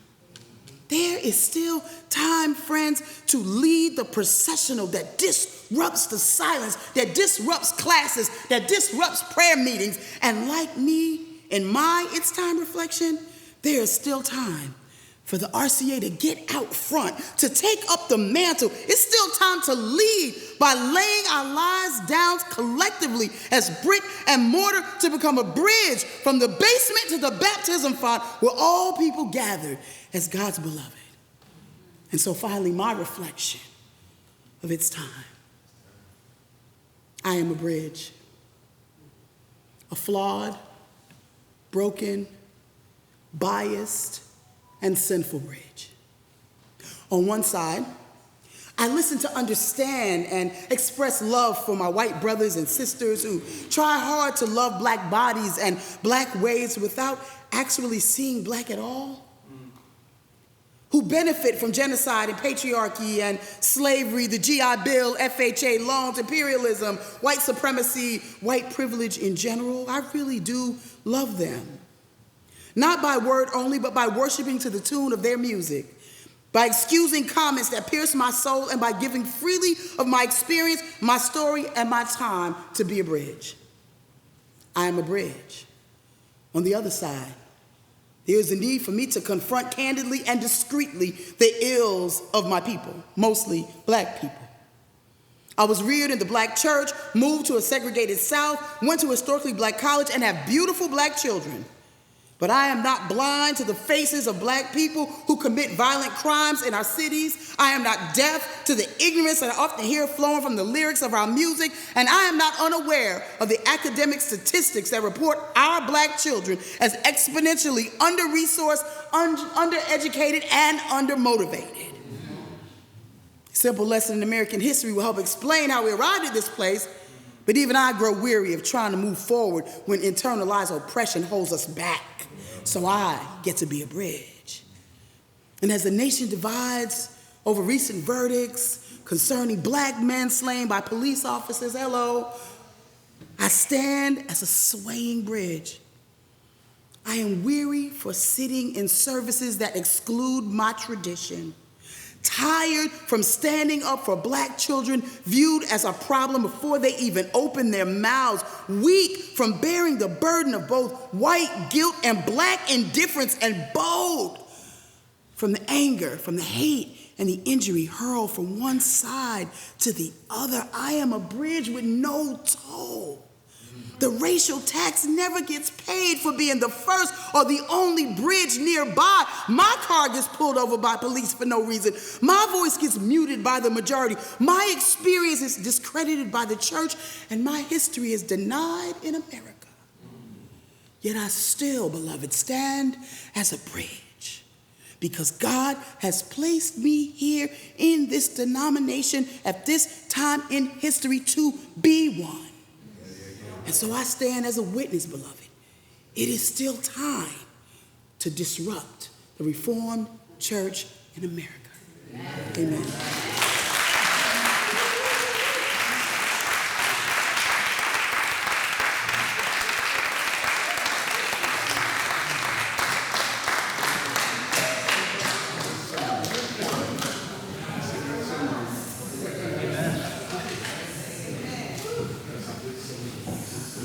Brothers and sisters, you will see that we're about to depart slightly from the agenda. There's a famous story of a general who said that the first thing that that a battle plan actually works until you actually go into battle, and then it stops. The agenda for an academic conference can be very much the same, and we've gone slightly astray. We've done good things along the way, and it's time for lunch. And we have been sharing many lovely questions. Keep sharing them over your lunch tables with the folks who've been sharing with us. As we go to lunch, I'm going to point out a couple of things to you very quickly.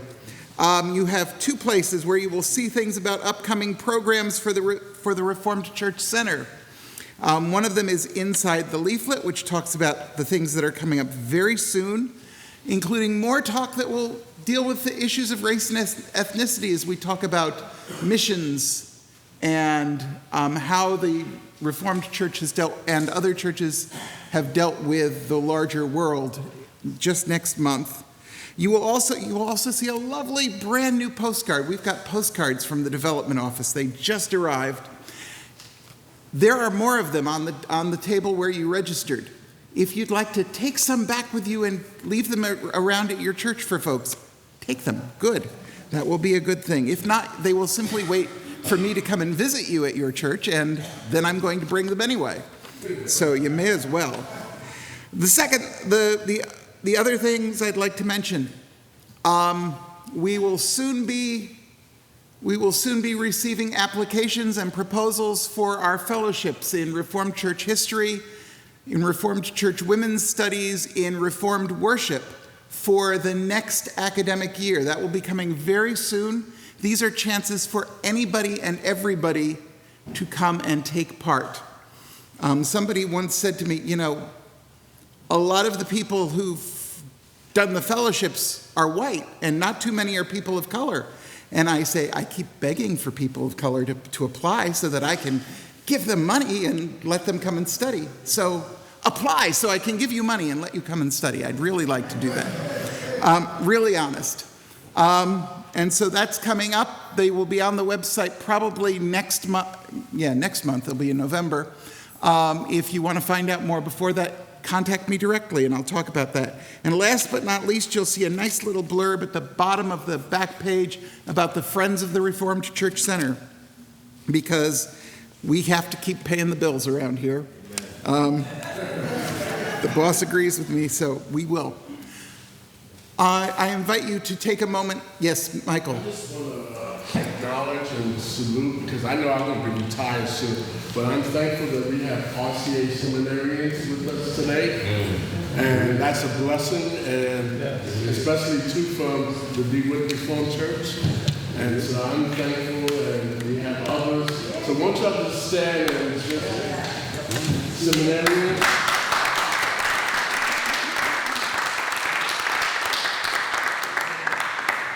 And now I'm going to invite everybody to stand, and we will say a prayer together for grace over the lunch.